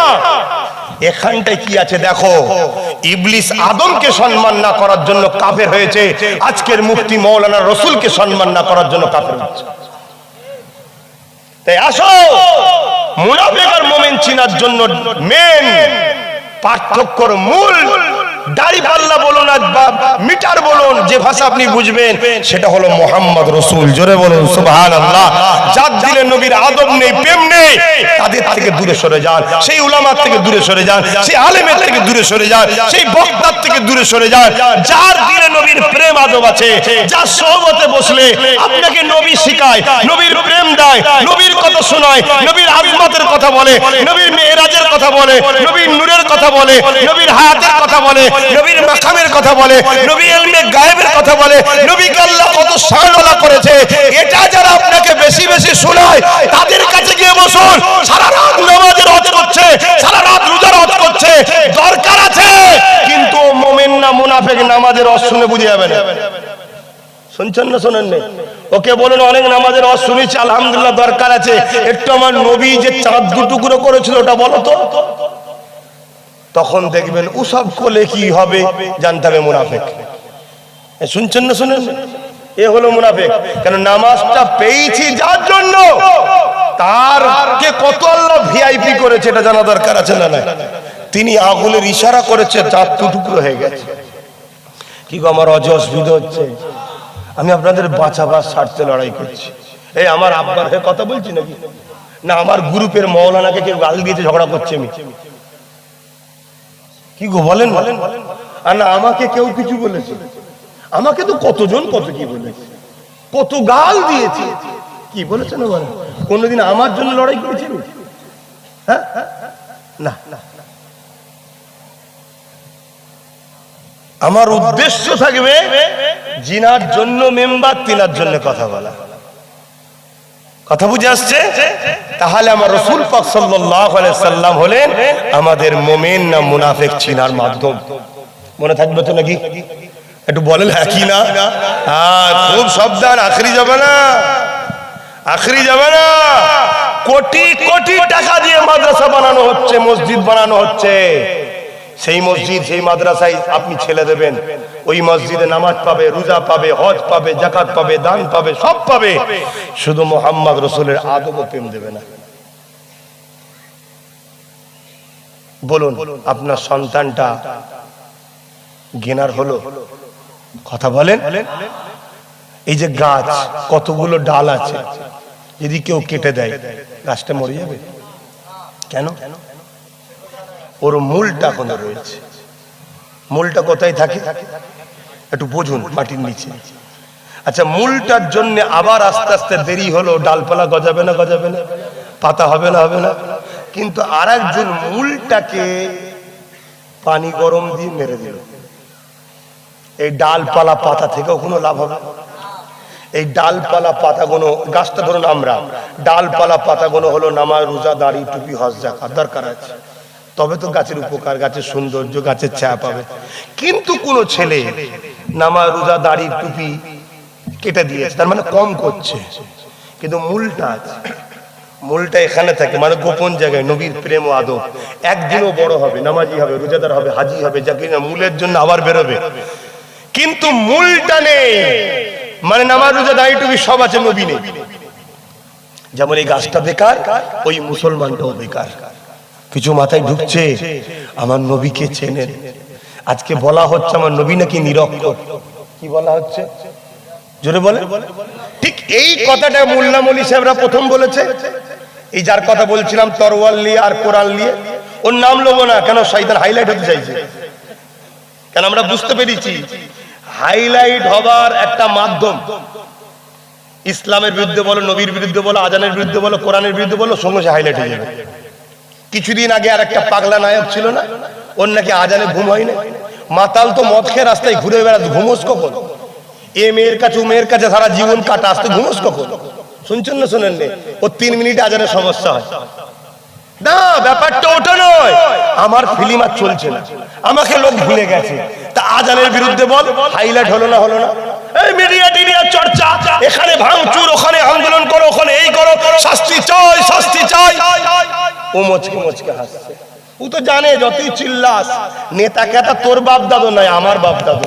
মোদিও আমার বাপ, মমতাও আমাদের, সব আমাদের। তোরা যতই চিল্লাস আমার কিচ্ছু হবে না, কিন্তু তোদের চিল্লানোতে আমার অ্যাড হয়ে গেল। কথা বুঝছেন না? আমার কথায় কষ্ট হয়ে গেল কেন? অনেক মুসলমানের আবার এগুলো সব নানা নানি হয়তো কষ্ট পাতে পারে। কষ্ট পেলেও কিছু করার নেই, বা একটু ধৈর্য ধরতে হবে। কেন? আমার কাছে ইসলাম আগে। হ্যাঁ, দল করতে গেলে সম্মানীয় ব্যক্তিকে সম্মান করব, তার পদে সে আছে সম্মান, দেশের আমার ভিআইপি, ঠিক আছে, ইনি ইনার জায়গাতে সম্মানীয়, ঠিক আছে, কিন্তু আমার ইসলামের উপরে নয়। কথা মাথায় শুনছেন শোনেননি? এতে উনি যা খুশি করে করবি যাবে, ওসব চিন্তা করি নাকি আমরা? হাকিকাত তো বলছি, সত্য কথা আবার চিন্তা কিসে? ছোট হুজুর বললেন, বাবা চিনি অন্ধকারও মিষ্টি লাগবে, ঠিক না বেটি? আহ, কি সুন্দর কথা, চিনি অন্ধকারও মিষ্টি লাগবে। হ্যাঁ, হক কথা বলতে হবে। তো যাই হোক, আমি যে কথা বলছিলাম, ঠিক এই মৌলী সাহেবের এই কথাটাকে ইও বলছে আজকাল কি, যে নবী নাকি নিরক্ষর ছিল, পড়াশোনা জানতো না। শুনছেন? তাহলে এই সব চলছে না চলে না? আর মনে রাখবেন, অরিজিনাল যারা ইসলামের মধ্যে আছে তাদেরকে সমাজ কিন্তু হাইলাইট করবে না, তাদেরকে কোণঠাসা করবে। আর যারা 2 নম্বর ইসলামের মধ্যে আছে সেই বক্তাদের আলোচনাকে ছোট ছোট ক্লিপ করে সমাজের কাছে গুগল, ইউটিউবের মাধ্যমে সামনে নিয়ে আসা হবে, যাতে করে মুসলমান খুলেই যেন দেখে মিশর থেকে পড়ে এসছে। কি বলছে শুনি? বলছে হযরত আলী নাকি মদ খেয়ে নামাজ পড়েছিল। শুনছেন? আপনি নাউযুবিল্লাহ বলছেন, উনি মিশর থেকে পড়ে এসছে বলছেন, আর তারটাকে হাইলাইট করা হচ্ছে। 5 মিনিট আগে ছেড়েছে বক্তব্য, 10 লক্ষ লোক দেখে নিয়েছে। বলবে তোদের আব্বাস সিদ্দিকী কি বোঝে রে, আমাদের দেখেছিস? 5 মিনিটের মধ্যে ভিউ দেখ। যদি দল ভারী হওয়াতে যদি হক হয়, তাহলে সালাউদ্দিন আইবি ছিল 12,000 আর সেলিবিয়ারে ছিল 4,000। খালিদ বিন ওলীদের নেতৃত্বে মাত্র 2,000 বা 3,000 খাইবারে, আর ওইদিকে ছিল রোমরা 2 লক্ষ। শুনছেন তো নাকি? অতএব সংখ্যাতে কখনো দেখা যায় না। সংখ্যায় যদি দেখেন তাহলে বদরে ছিল আবু জেহেল 1,000, প্রফেট মুহাম্মদ সাল্লাল্লাহু আলাইহি ওয়াসাল্লাম মাত্র 313, কিন্তু বিজয় কাদের হয়েছিল? শত শ্রেষ্ঠটা বলুন, শ্রেষ্ঠটা বিজয় কার? আল্লাহ যার পক্ষে। অতএব হযরত আলী মাওলা আলী শেরে খোদা রাদিয়াল্লাহু তাআলা তিনি 12 বছর যখন বয়স, তখন থেকে তিনি রাসূল পাক সাল্লাল্লাহু আলাইহি ওয়াসাল্লামের খেদমতে নবীর ইসলাম মেনে নবীর পিছু পিছু ঘুরতো। জোরে বলুন সুবহানাল্লাহ। সেই মাওলা আলী সম্বন্ধে কি কথা বলছে শুনছেন? শুনছেন তো নাকি? আব্বাস সিদ্দিকী কেউ যদি ছোট বড় কথা বলে ঈমান যাবে না, কবিরা গুনাহ হবে। আর আহলে বায়াত হলেন মাওলা আলী, ওনার সম্বন্ধে কেউ ছোট বড় কথা বললে ঈমান চলে যাবে। তাহলে লক্ষ্যটা কি? ঈমান বার করা, তাই তো নাকি? ধরুন একটা বক্তা এখানে বসে এতগুলো লোক শুনছে, বলল হযরতে আলী 12 কি বলে নামাজ পড়াতে পড়াতে শরাব পান করেছিলেন, তাই তিনি সূরা ইখলাস ভুল পড়েছেন। ওয়াজ কমপ্লিট হয়ে গেল, একটা কেউ এই কথাটার প্রতিরোধ করলো না। যতজন মাহফিলে ছিল সব কটা কাফের হয়ে গেল। শুনছেন না? শুনুন না। কেন? অন্যায়ের প্রতিবাদ করার দাম যেমন ঈমান, আর আহলে রাসূলদের বিষয়ে কেউ মিথ্যা বললে তাদের প্রতিবাদ না করলেই ঈমান চলে যায়। এই কথা বুঝতে পারছি? তাহলে ইসলামের থেকে কোনোভাবে আমাদেরকে মিটাতে পারে না। বিগত দিন যত বড় বড় সুপার পাওয়ার আমাদেরকে মিটাতে গেছে, দাজলা নদীতে রক্তে লাল পানি লাল হয়ে গেছে, তথাপিও চেঙ্গিস খান আমাদের মিটাতে পারে না। হারাকু খান কি বলে মিশরের জমিনে আমাদের মাথা কেটে ওই মাথার খুলি দিয়ে বড় বড় রাজপ্রাসাদ করেছে, তথাপিও ইসলামও আমাদেরকে মিটাতে পারে না। কারণটা কি? তাদের হাতে সব ছিল, তাও মিটাতে পারে না। তারা রিসার্চ করে দেখেছে এদের দিলের মধ্যে একটা পাওয়ার আছে, ওই পাওয়ারটা হলো নবীর প্রেম, নবীর আদব। এদের দিল থেকে ওই পাওয়ারটাকে না বার করতে পারলে আমরা আজকে যতই চেষ্টা করি এদেরকে মিটানো যাবে না। এদেরকে একটা দুটো করে মব লিঞ্চিং এর নামে মারবো, একটা দুটো করে মব লিঞ্চিং এর নামে মেরে দেবো, আর এরা সিজদায় পড়ে আল্লাহকে বলবে আল্লাহ বাঁচান, সাহায্য করেন। খোদার পক্ষ থেকে এমন মার আসবে লাশকে নুকোতে হবে। শুনছেন না? শোনেন না? তাহলে এটা কিসের জোরে হচ্ছে? কথা বলছে না? নামাজি দোয়া কবুল হয়? এই বেনামাজি যদি নামাজ ঈমান যদি না থাকে, সেদিন নামাজ পড়ে তার দোয়া কবুল হবে? তাহলে কিসের জোরে কবুল হয়? অর্থাৎ যে নবীর সঙ্গে প্রেম আছে। আল্লাহ কোরআনে বলেন কুল ইন কুনতুম তুহিব্বুনাল্লাহ ফাত্তাবিউনি ইউহিব্বুকুমুল্লাহ ওয়া ইয়াগফির লাকুম যুনুবাকুম আল্লাহু গফুরুর রহিম। বরকাবলাম কুল, তার মানে বলেন, আপনি বলেন হুজুর কি বলবো?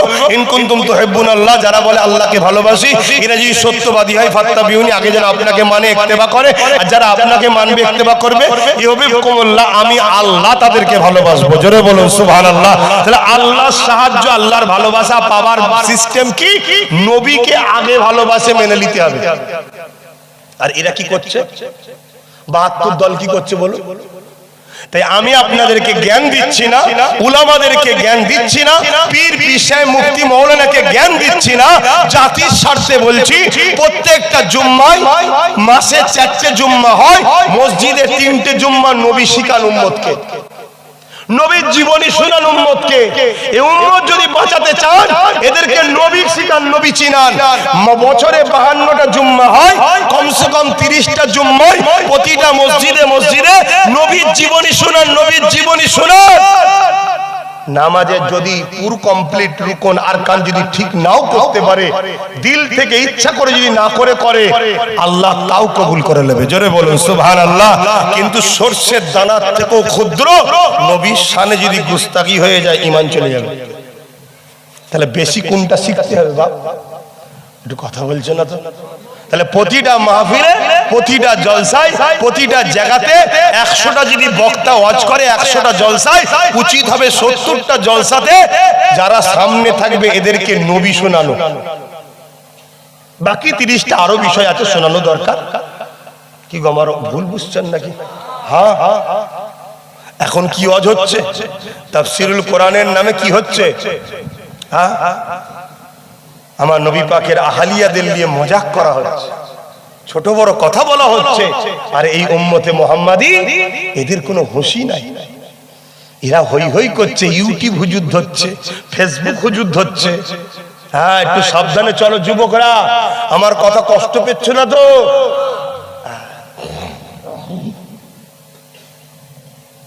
যাদের দিলে নবী আছে তাদের সঙ্গে থাকো, যাদের দিলে নবী নাই তাদের সঙ্গে থেকো না। ওয়াজের মাহফিলে যাবেন, উলামা দিওকে বলুন আমার নবী পাকের আলোচনা করো। উলামারা যখন উম্মতকে শোনাবে আমার নবী পাক সাল্লাল্লাহু আলাইহি ওয়াসাল্লাম তিনার কথা শোনাতে লাগবে। এ যুবকেরা, তরুণীরা, বাপেরা, আমার নবী পাক সাল্লাল্লাহু আলাইহি ওয়াসাল্লাম কোন রাস্তা দিয়ে যখন যেত, ওই রাস্তার বালি কোনা, পাথর, গাছপালা গুলো আমার নবী পাককে সালাম দিত, আসসালাতু ওয়াসসালামু আলাইকা ইয়া রাসূলুল্লাহ, হাবিবাল্লাহ। এই উম্মত যখন এই কথাটা শুনবে, এই যুব সমাজের হৃদয়ে আমার নবীর প্রেম বাড়বে না কমবে? বলুন বলুন। এই যুব সমাজকে যখন শোনানো হবে, এ যুবকেরা আমার নবীর নেতৃত্ব মানো, আমার নবীকে লিডার বলে মানো, আমার নবীকে পথ প্রদর্শক বলে মানো। আমার নবীর মতো মডেল দ্বিতীয় জমিনে আসেনি। আর আমার নবী পাক সাল্লাল্লাহু আলাইহি ওয়াসাল্লাম এত বড় লিডার ছিলেন। একদিন আবু জেহেল এমন করে হাবিবি আমানিকে নিয়ে এসে আমার নবী পাকের কাছে প্রশ্ন করলো, এ মুহাম্মদ, আসমানে কিছু করে দেখাও। আমার নবী পাক আসমানের দিকে তাকালে একটা চাঁদ উঠেছে, গোলাকার চাঁদ। আল্লাহ নবী বললেন, এ হাবিবি আমানি রে, এই চাঁদটাকে কি দুটুকরো করে দেবো? হাবিবি আমানি বলল, এটা কি করে হতে পারে? চুপ হয়ে রয়ে গেল। আল্লাহ নবী সাদা আঙুলটাকে তুলে আকাশের চাঁদের দিকে ইশারা করলো, সঙ্গে সঙ্গে চাঁদখানা দুটুকরো হয়ে যায়। শুনছেন তো? যেখানে নবীর কথা শুনতে চাই না সেখানে ওয়াজ করাটাও হলো গুনার কাজ। আমি ভাড়া খাটতেছি না, অনেকে আপনাদের শিখাবে। ঘন্টা ধরে যখন এসেছি 1 মিনিট হলো খেটিয়ে শিখাবে। তার পাল্লায় যদি পড়ো তাহলে আমার কাছে ঝাড় খেতে হবে। শুনছেন না শোনেন না? কেন আমি দাওয়াত দিয়েছি, এসেছি, আল্লাহর হুকুম, যতটুকুন আল্লাহ বলাবে বলবো। একটা বলতে হয় এতক্ষণ থাকবো, এটা সিস্টেম চলে আসছে। না না, ঠিক আছে ঠিক আছে, আচ্ছা। আমি কি ওয়াজ করছি শুনছেন তো? তাহলে আমার নবী আগুনের ইশারা করেছে আকাশের চাঁদ। বলেন বলেন বলেন। পৃথিবীতে যত সুপার পাওয়ার আছে নবীর বিরোধী করছে, সব কটাকে এক জায়গায় করে বলে আকাশের চাঁদকে সরাতে হবে না, একটা বাল্ব জ্বালাবো, লাইট ওই যে জ্বলছে না, সবাই মিলে বলে একটু সর, একটু সর, সরবে। তোমরা চেষ্টা করে দেখো দিন হয় কি। তাহলে মূর্খ কোন আমার নবীর সঙ্গে পাল্লা দেয়? শুনছেন না শোনেন না? আমার নবীর ইশারা আকাশের চাঁদও শোনে। কেন? আকাশের চাঁদটাও হলো মুহাম্মদ রসুলের উম্মত ও গোলাম। জোরে বলুন সুবহানাল্লাহ। গোলাম পরিচয় দিচ্ছে আকার হয়ে, মালিকের হয়ে পরিচয় দিচ্ছে। কি পরিচয়? প্রেমের পরিচয়।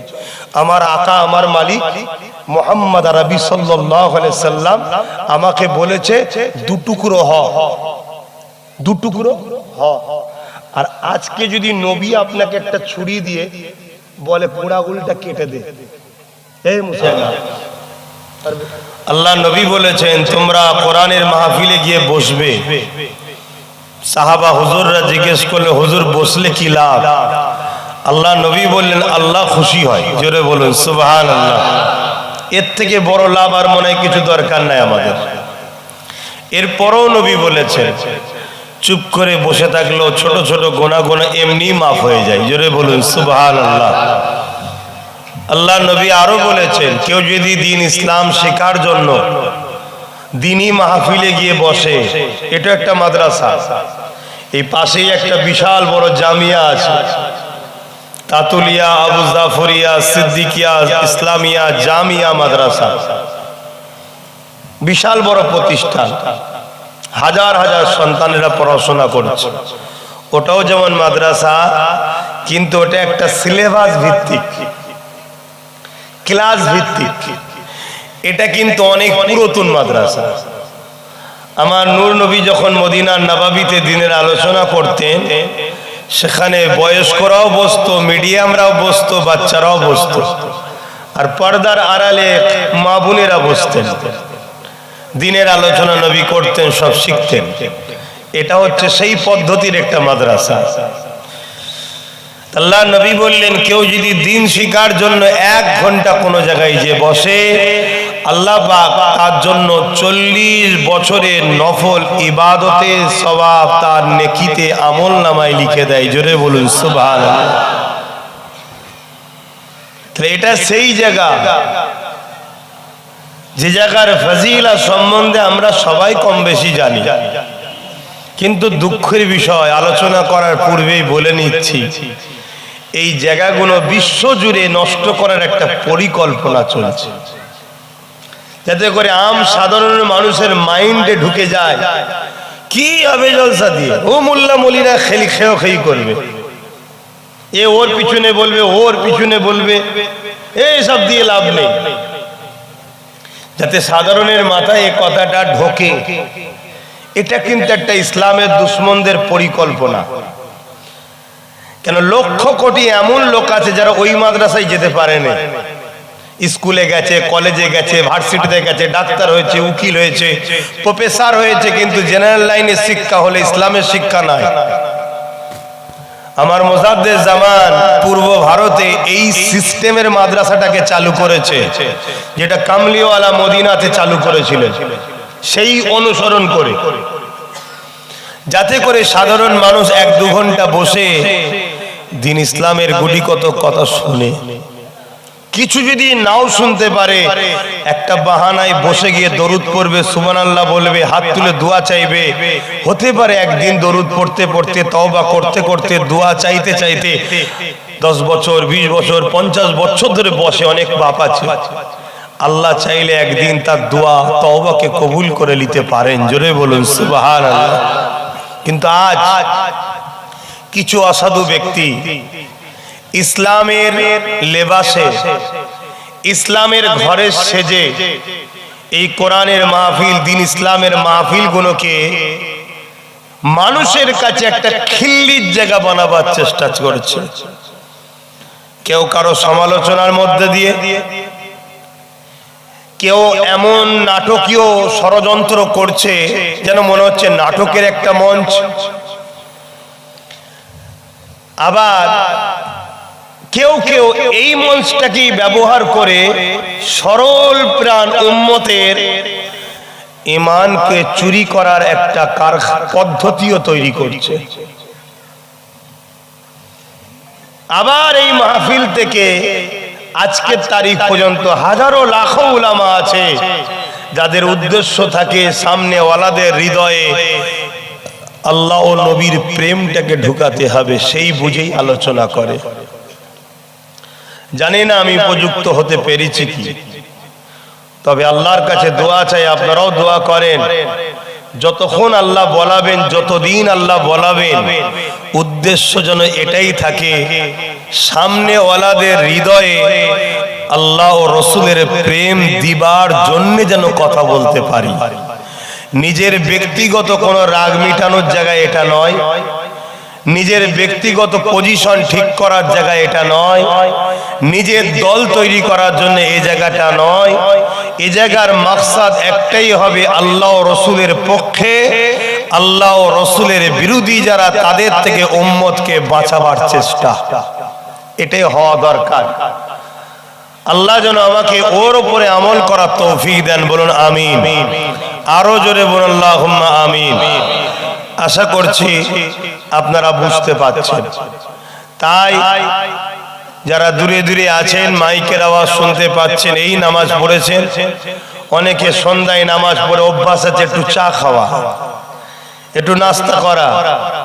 তবে আমি বলবো প্রত্যেকে অভ্যাস করুন, সন্ধ্যার পরে পরেই খেয়ে নেবেন, সারা রাত আর খাবেন না, এই অভ্যাসটা করুন যদি আগামী দিন সুস্থ থাকতে চান। আর এই অভ্যাস আমি শিখাইনি, জিনার মেম্বার তিনি শিখিয়েছেন।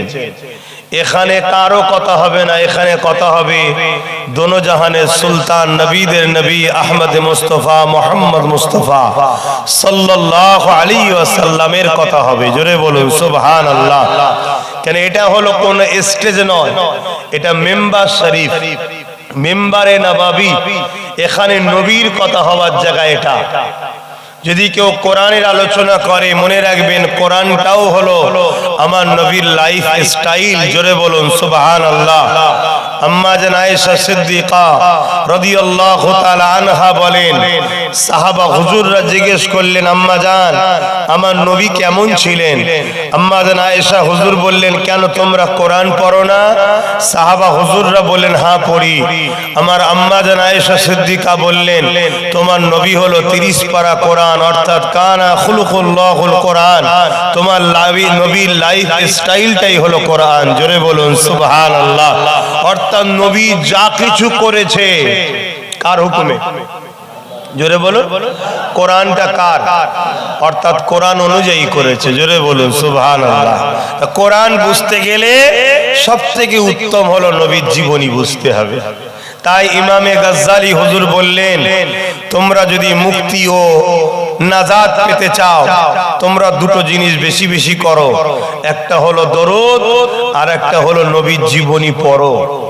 জিজ্ঞেস করা হলো, হুজুর নবীর জীবনী যদি পড়তে না পারি? তখন বললেন, যারা নবীর জীবনী বলে তাদের কাছে উঠা বসা করো।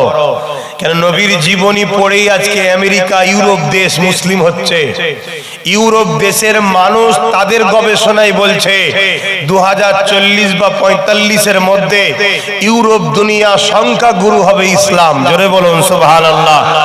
কি জন্যে? ওখানে তো কেউ দিনের দাওয়াত দিচ্ছে না। কি জন্যে?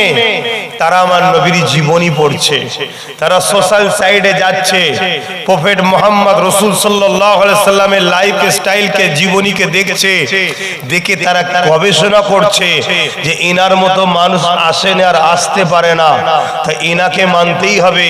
তাই তারা দলে দলে দলে দলে যুবক যুবতীরা যাদের বাপেরা ইসলাম মিটাতে চাইছে তাদের ঘরের ছেলেরাই মোহাম্মদ রাসূলের প্রেমিক হচ্ছে। জোরে বলুন সুবহানাল্লাহ। তাই আজ আমারও মনে হয় যুব সমাজকে নবীর জীবনী শোনানো দরকার। নবীর উম্মত, যুব সমাজ, যুবক উম্মত গুলোকে নবীর জীবনী বেশি বেশি করে শোনানো দরকার। কেননা আমাদের শরীরকে সুস্থ রাখতে গেলে অনেক রকম ভিটামিন দরকার, ক্যালসিয়াম দরকার, মিনারেল দরকার। বিভিন্ন খাদ্য দ্বারা আমাদের শরীর সুস্থ থাকে।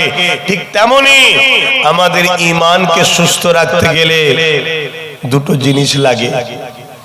ঈমানকে ঠিক রাখতে গেলেও দুটো জিনিস লাগে, একটা হলো নবীর প্রেম, অপরটা হলো নবীর আদব। জোরে বলুন সুবহানাল্লাহ। তাই যতক্ষণ আল্লাহ বলাবেন, যাই বলাবেন, আল্লাহ যেন হক কথা বলার তৌফিক দেন। দরুদ শরীফ আল্লাহুম্মা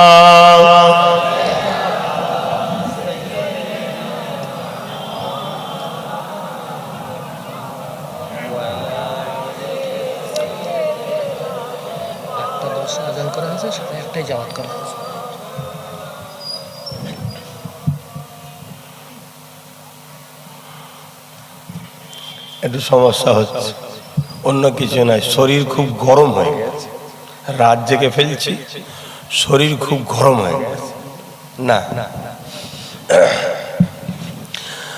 আউযু বিল্লাহি মিনাশ শাইতানির রাজীম। বিসমিল্লাহির রহমানির রহিম।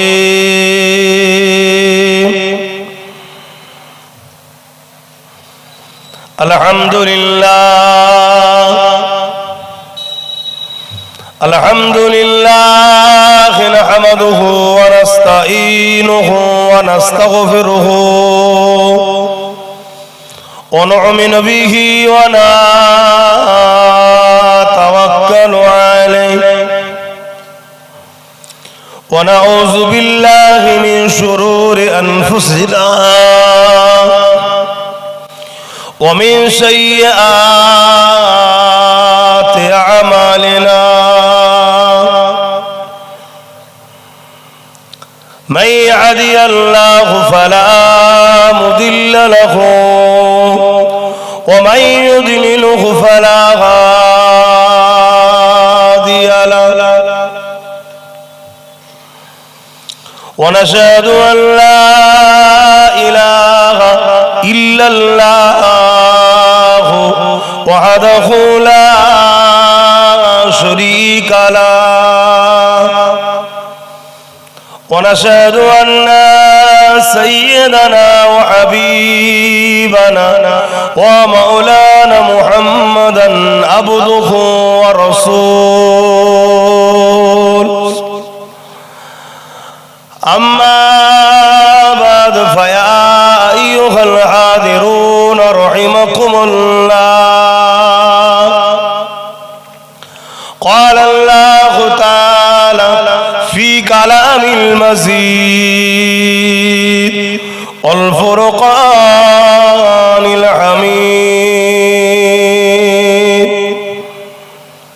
إن الله وملائكته يصلون على النبي يا أيها الذين آمنوا صلوا عليه وسلموا تسليما اللهم صل على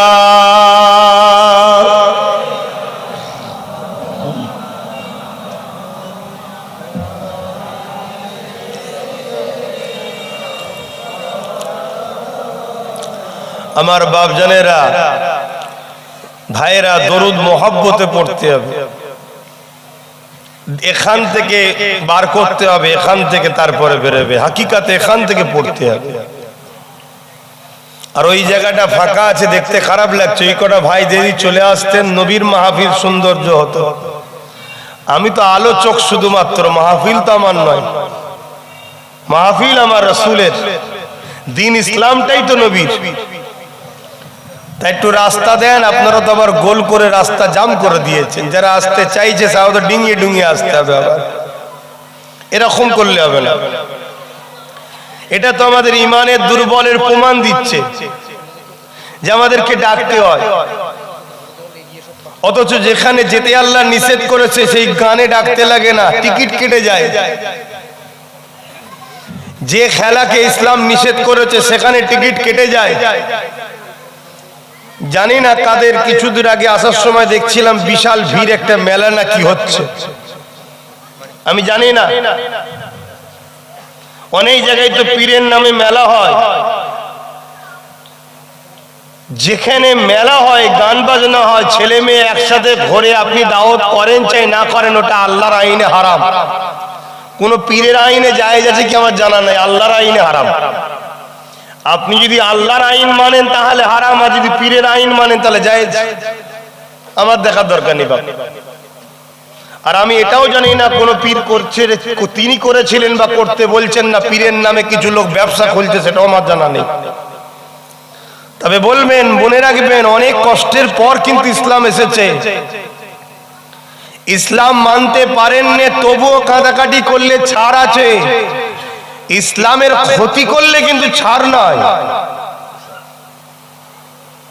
আজকে আমার কর্মকাণ্ডের জন্য আমার দেখানোর জন্য আজকে মিডিয়া খুলে দেখুন 2 নম্বর ইসলামগুলোকে মিডিয়া প্রচার করছে কেন এই তো মুসলমানরা এই করে এই তো মুসলমানরা এই করে ওই কিছু মোল্লা মুলি সাহেব আছে ওরা বড় কঠোর তাহলে 2 নম্বরের জন্য অরিজিনাল এখন ঘরে ঢুকে যাচ্ছে আর পৃথিবীটা এখন চায়নার উপরেই নির্ভর 2000-এর মোবাইল এমন রিংটন দিচ্ছে 2 মাইল দূরে আওয়াজ দিচ্ছে অ্যাপল কোম্পানি এমনি ঘরে ঢুকে গেছে নোকিয়ার পাওয়া যায় চায়নার চোটে এরকম চায়না ইসলাম চায়না মুফতি চায়না মৌলানা দেখলে হবে না জিজ্ঞেস করতে হবে আপনি যেটা বলছেন এটা আল্লাহ ও রাসূলের কথা না আপনার কথা যদি বলে আল্লাহ ও রাসূলের কথা মানা যাবে আমার কথা মানা যাবে না আমরা ইমামে আজমের কথা মানি না ইমামে আজম আল্লাহ ও রাসূলের কথা বলেছে তাই মানি আমরা মুজাদ্দিদ জামান দাদা হুজুরের কথা মানি না দাদা হুজুর আল্লাহ ও রাসূলের কথা বলেছে সেটা মানি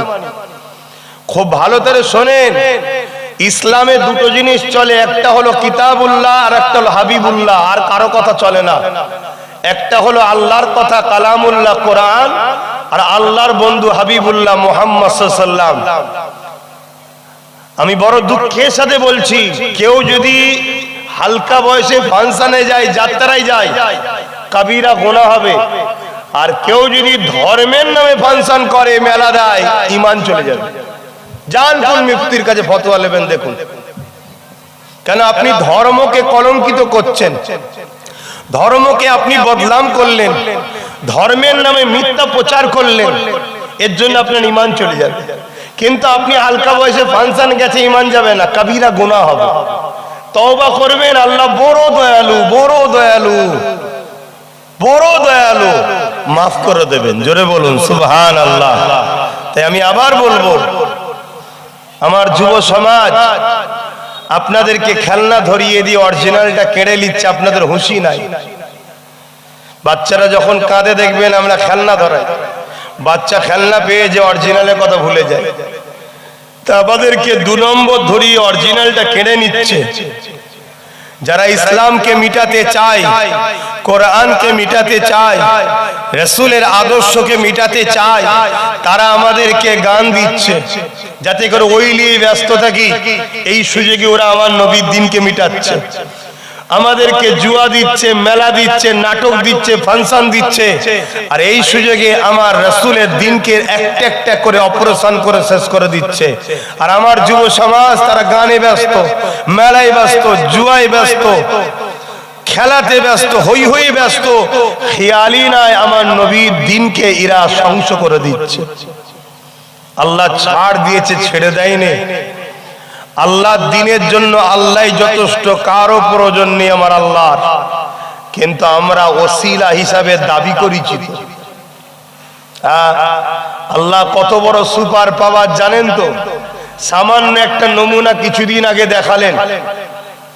এক ঝটকাতে প্যালেস্টাইনের উপর থেকে ইসরায়েল বাপ বাপ বলে পালিয়ে গেছে, যে না যুদ্ধ নয়। একটা টাচ করেছে। যদি বলেন প্যালেস্টাইনের উপর ইসরায়েল ঝগড়া করছিল, জুলুম করছিল, তা আযাবটা, শাস্তিটা আমেরিকাকে দিল কেন? না, আমেরিকা হচ্ছে ওর আব্বা। শুনছেন তো নাকি? তা মাথায় মারলে তবে সব জায়গাটা লাড়া পায়, হাতে মারলে সব জায়গা লাড়া পায়নি, মাথায় মারলে সব জায়গা লাড়া পাবে। তেজন্যে আল্লাহ ঠিক জায়গাতে হালকা করে দিয়েছে। কিছু বুঝছেন? তা আল্লাহ আমাদেরকেও এখনো ছাড় দিয়েছে। ভাবেন না যে আমি মুসলমান, মনে হয় আল্লাহ আমায় ছেড়ে দেবে। ওই কর্মচারীকে আপনিও রাখবেন না যে কর্মচারী ডিউটি না করে শুধু মাইনে লিবা ধান্দা করে। কি গো, আপনি রাখবেন?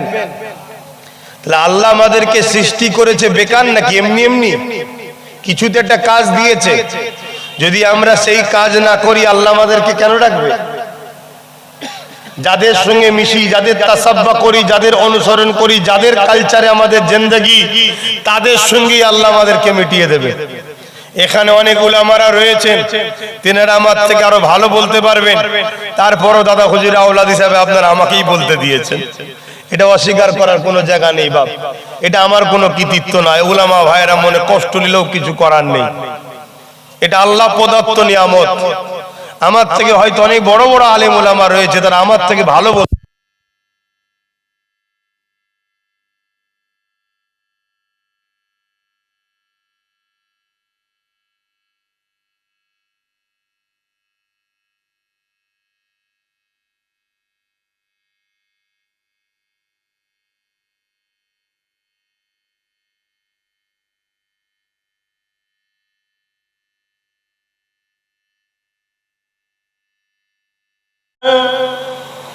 कुर्बान जमाना है,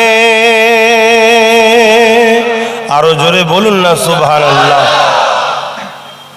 नबीर उपरे नात पड़ा এটা সাহাবা হুজুরের সুন্নাত, সাহাবী হুজুরের সুন্নাত। হযরত হাসান বিন সাবিত হুজুর তিনি আমার নবীর উপরে নাত পড়তেন। কিন্তু নাতের নামে আজকের দিনে যে ড্রামা বা নাটক হচ্ছে, এগুলো বড় অন্যায়। এগুলো বড় অন্যায়। আপনারা নাত পড়বেন, নাত পড়ুন, গানের নকল যেন না হয়, এটাও মাথায় রাখতে হবে। নাত পড়ুন, নাতের সাথে আদবের সঙ্গে পড়ুন, ওই মেম্বারে নাচানাচি ঘোরাঘুরি যেন না হয়, এগুলো খেয়াল রাখা দরকার। নাত পড়ুন, নাতকে কেন্দ্র করে টাকা উড়ানো এগুলো না হয়, এগুলো সব আদবের খেলাফ হবে। एक मैं नहीं उन पर कुर्बान ज़माना है, एक मैं नहीं उन पर कुर्बान ज़माना है, एक मैं नहीं उन पर कुर्बान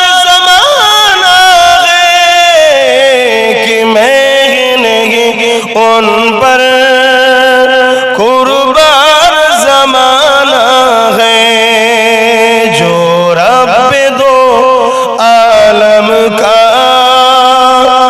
महबूब गाना है। आरो जोरे बोलून ना सुबहानाल्लाह। যিনি আমার দোনো জাহানের রবের বন্ধু, জোরে বলুন সুবহানাল্লাহ। তিনি কে? আল্লাহ। আল্লাহর বন্ধুটা কে? দোনো জাহানের রবের বন্ধু মুহাম্মদ সাল্লাল্লাহু আলাইহি ওয়াসাল্লাম। কলবুল সে जिसने हमें खुद ही पार लगाना है, कलबुल से जिसने हमें खुद ही पार लगाना है, जगरा कौ बाबा है, हसनैन का नाना है, जगरा कौ बाबा है, हसनैन का नाना है, एक मैं नहीं उन पर कुर्बान ज़माना है। अल्लाहुम्मा सल्ली अला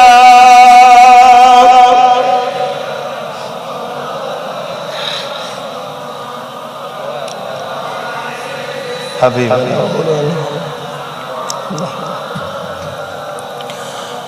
আমার আব্বা জানেরা, ভাইয়েরা, যে কথা বলছিলাম, আমরা অনেক সহজে ইসলাম পেয়েছি, তাই ইসলামের উপরে আমাদের গুরুত্ব অনেকটা কম। মানতে হয় মানি, বাপ মুসলমান সেই সূত্রে আমি মুসলমান, দাদা মুসলমান সেই সূত্রে আমি মুসলমান, মা মুসলমান সেই সূত্রে মুসলমান। আমরা ইসলামকে খুঁজে মুসলমান হইনি,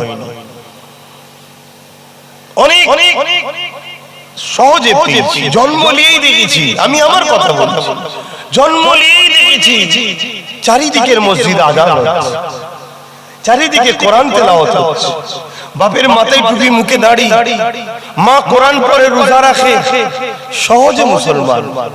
কিন্তু ইসলাম কি এত সহজে এসেছে? ইসলামের উপরে কত তুফান হয়েছে, কত পাহাড় ইসলামের উপরে ভেঙে পড়েছে, কত মানবরূপী জালি অত্যাচারী শাসকরা ইসলামকে মিটাবার জন্য কত রকম ষড়যন্ত্র চালিয়েছে, কত দিক দিয়ে ইসলামকে ক্রিটিসাইজ করা হয়েছে, মিসইউজ করা হয়েছে। ইসলামকে মিটাবার জন্য বাজারে হাজারো রকম নকল ইসলাম ছাড়া হয়েছে, তারপরও আপনার গ্রামে আলহামদুলিল্লাহ এখনো ইসলাম আছে, বলুন আলহামদুলিল্লাহ। আজ নতুন করে আবার ইসলামের উপরে তুফান চলছে, ঝড় চলছে। ইসলামকে মিটিয়ে নেবার জন্য পৃথিবী জুড়ে একটা অপশক্তি মাথা চাড়া দিয়েছে, সংগঠিত হচ্ছে। যাদের হাতে মিসাইল পাওয়ার আছে, পারমাণবিক শক্তি আছে, ফ্লাইট জেট বিমান আছে, পেট্রো ডলার আছে, এত সুপার পাওয়ার গুলো পৃথিবী জুড়ে ঐক্য হচ্ছে, উদ্দেশ্য ইসলাম মিটাবো। আর এটাও বলে ইসলাম শুধু দাড়ি টুপি নামাজ রোজার নাম নয়, ইসলাম ইনসাফের নাম, ইনসানিয়াতের নাম, মানবতার নাম, কল্যাণের নাম, আশ্রয়ের নাম, অধিকারের নাম, গরিবকে ভালোবাসার নাম, এতিমকে অধিকার দিবার নাম, ইনসাফ ইনসানিয়াত প্রতিষ্ঠিত করার নাম, জুলুমকে খতম করার নাম, সাম্য প্রতিষ্ঠিত করার নাম, নারীর অধিকার দিবার নাম, মা বাপের মর্যাদা দিবার নাম, বিশাল কিছু। ইসলাম এক কথায় অন্যায় মিটিয়ে শান্তি প্রতিষ্ঠিত সমাজ গড়ার নাম ইসলাম। জোরে বলুন সুবহানাল্লাহ, আরো জোরে বলুন। আজ ইসলামকে মিটাবার জন্য কত দিক দিয়ে ষড়যন্ত্র। যারা মিটাতে চাইছে তাদের হাতে নারীরা সুরক্ষিত নয়, তাদের হাতে মা বাপ সুরক্ষিত নয়, তাদের হাতে সমাজ সুরক্ষিত নয়, কিন্তু তাদের হাতে সুপার পাওয়ার আছে, ম্যান পাওয়ার আছে, মানি পাওয়ার আছে, রাষ্ট্র পাওয়ার আছে, অস্ত্র পাওয়ার আছে। তারা এই পাওয়ারের গরমে তারা প্রতিজ্ঞাবদ্ধ হচ্ছে ইসলামকে মিটাবো। কলে কলে কৌশলে ইসলামকে মিটাবার আবার নতুন করে উঠেছে। এর আগে হয়েছে। এখানে আরেকটা ভুল আপনাদের ভাঙায়, হয়তো উলামারা জানে, আম মানুষ অতটা জানে না। আমাদের কাছে মিডিয়ার মাধ্যমে একটা প্রচার করা হচ্ছে, যে মিডিয়া কোনোদিন ইসলামের কোন বিষয় দেখায় না, সে মিডিয়া বড় বড় হেডলাইন করে প্রচার করছে ইসলাম তো ১৫০০ বছরে। কি চালাচ্ছে না চালায় না, একটু সরাসরি দেবে, তাহলে জানবো যে আমি সত্য বলছি। আর না হয় মনে হবে আমি হয়তো মিথ্যা বলে চলে যাই। কেন এটা মিথ্যা বলার জায়গা নয় তো, পাপ হবে। এমন ভাবে কনসেপ্টটা তৈরি করছে নিউ জেনারেশন ইসলামের ঘরে ছেলেদের ব্রেনে যেন ঢুকানো যায় যে ১৫০০ বছর। তাহলে আমার এই নতুন প্রজন্মের বাচ্চা বলবে ১৫০০ বছর আগে তাহলে কি ছিল? প্রশ্ন একটা জাগবে।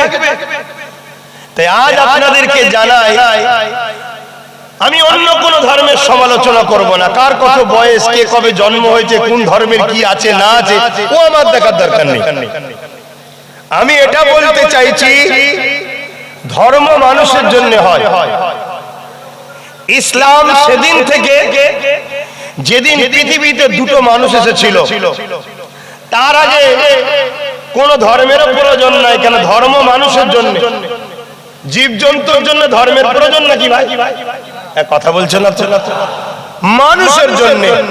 কেন? মানুষ হলো আশরাফুল মখলুকাত। মানুষ চলবে সৃষ্টিকর্তার সিস্টেমে। এই মাইকটা যে বানিয়েছে, মেশিন গুলো চলবে যিনি বানিয়েছে সেই ইঞ্জিনিয়ারিং স্টাইলে। যে কিনেছে তার কথাই নয়। হাতের ঘড়িটা চালাতে হবে, কোনটা এর জন্য ভালো, কোনটা খারাপ, কোন জিনিস এতে উপকার হবে, কোনটা ক্ষতি হবে, যে বানিয়েছে সেই ইঞ্জিনিয়ার, সেই ম্যানুফ্যাকচারার যিনি করেছে তার ইশারায় আমি কিনেছি বলে আমার মতো করে চালালে খারাপ হয়ে যাবে। আর প্রত্যেকটা জিনিসের সাথে দেখবেন একটা নোটবুক দেয়, গাইড বুক। তা মানুষকে যিনি সৃষ্টি করেছে তার ধর্মীয় কালচার আছে। কেন তাকে বানানো হলো, কি কাজ, কিভাবে চলবে, কি করবে, কি খাবে, কিভাবে ঘুমাবে, কোনটা খাবে না, কোনটা করবে, টোটাল তার লাইফ স্টাইলটা কেমন হওয়া দরকার, সৃষ্টিকর্তা সেই বিধানটা তৈরি করবে, কোনো মানুষ নয়।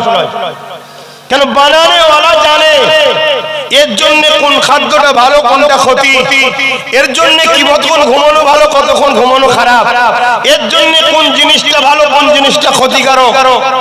তাই পৃথিবীতে প্রথম যখন দুটো মানুষ আসে, ওই দুটো মানুষকে চলার জন্য সৃষ্টিকর্তা ধর্ম পাঠায়।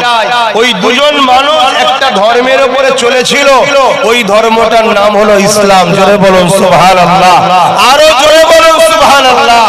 এবং ওই দুজন মানুষকে ছিলেন, ওটা জানলে আরো খুশি হব, ওই দুজন মানুষের মধ্যে একজন ছিল পুরুষ আর একজন ছিল নারী।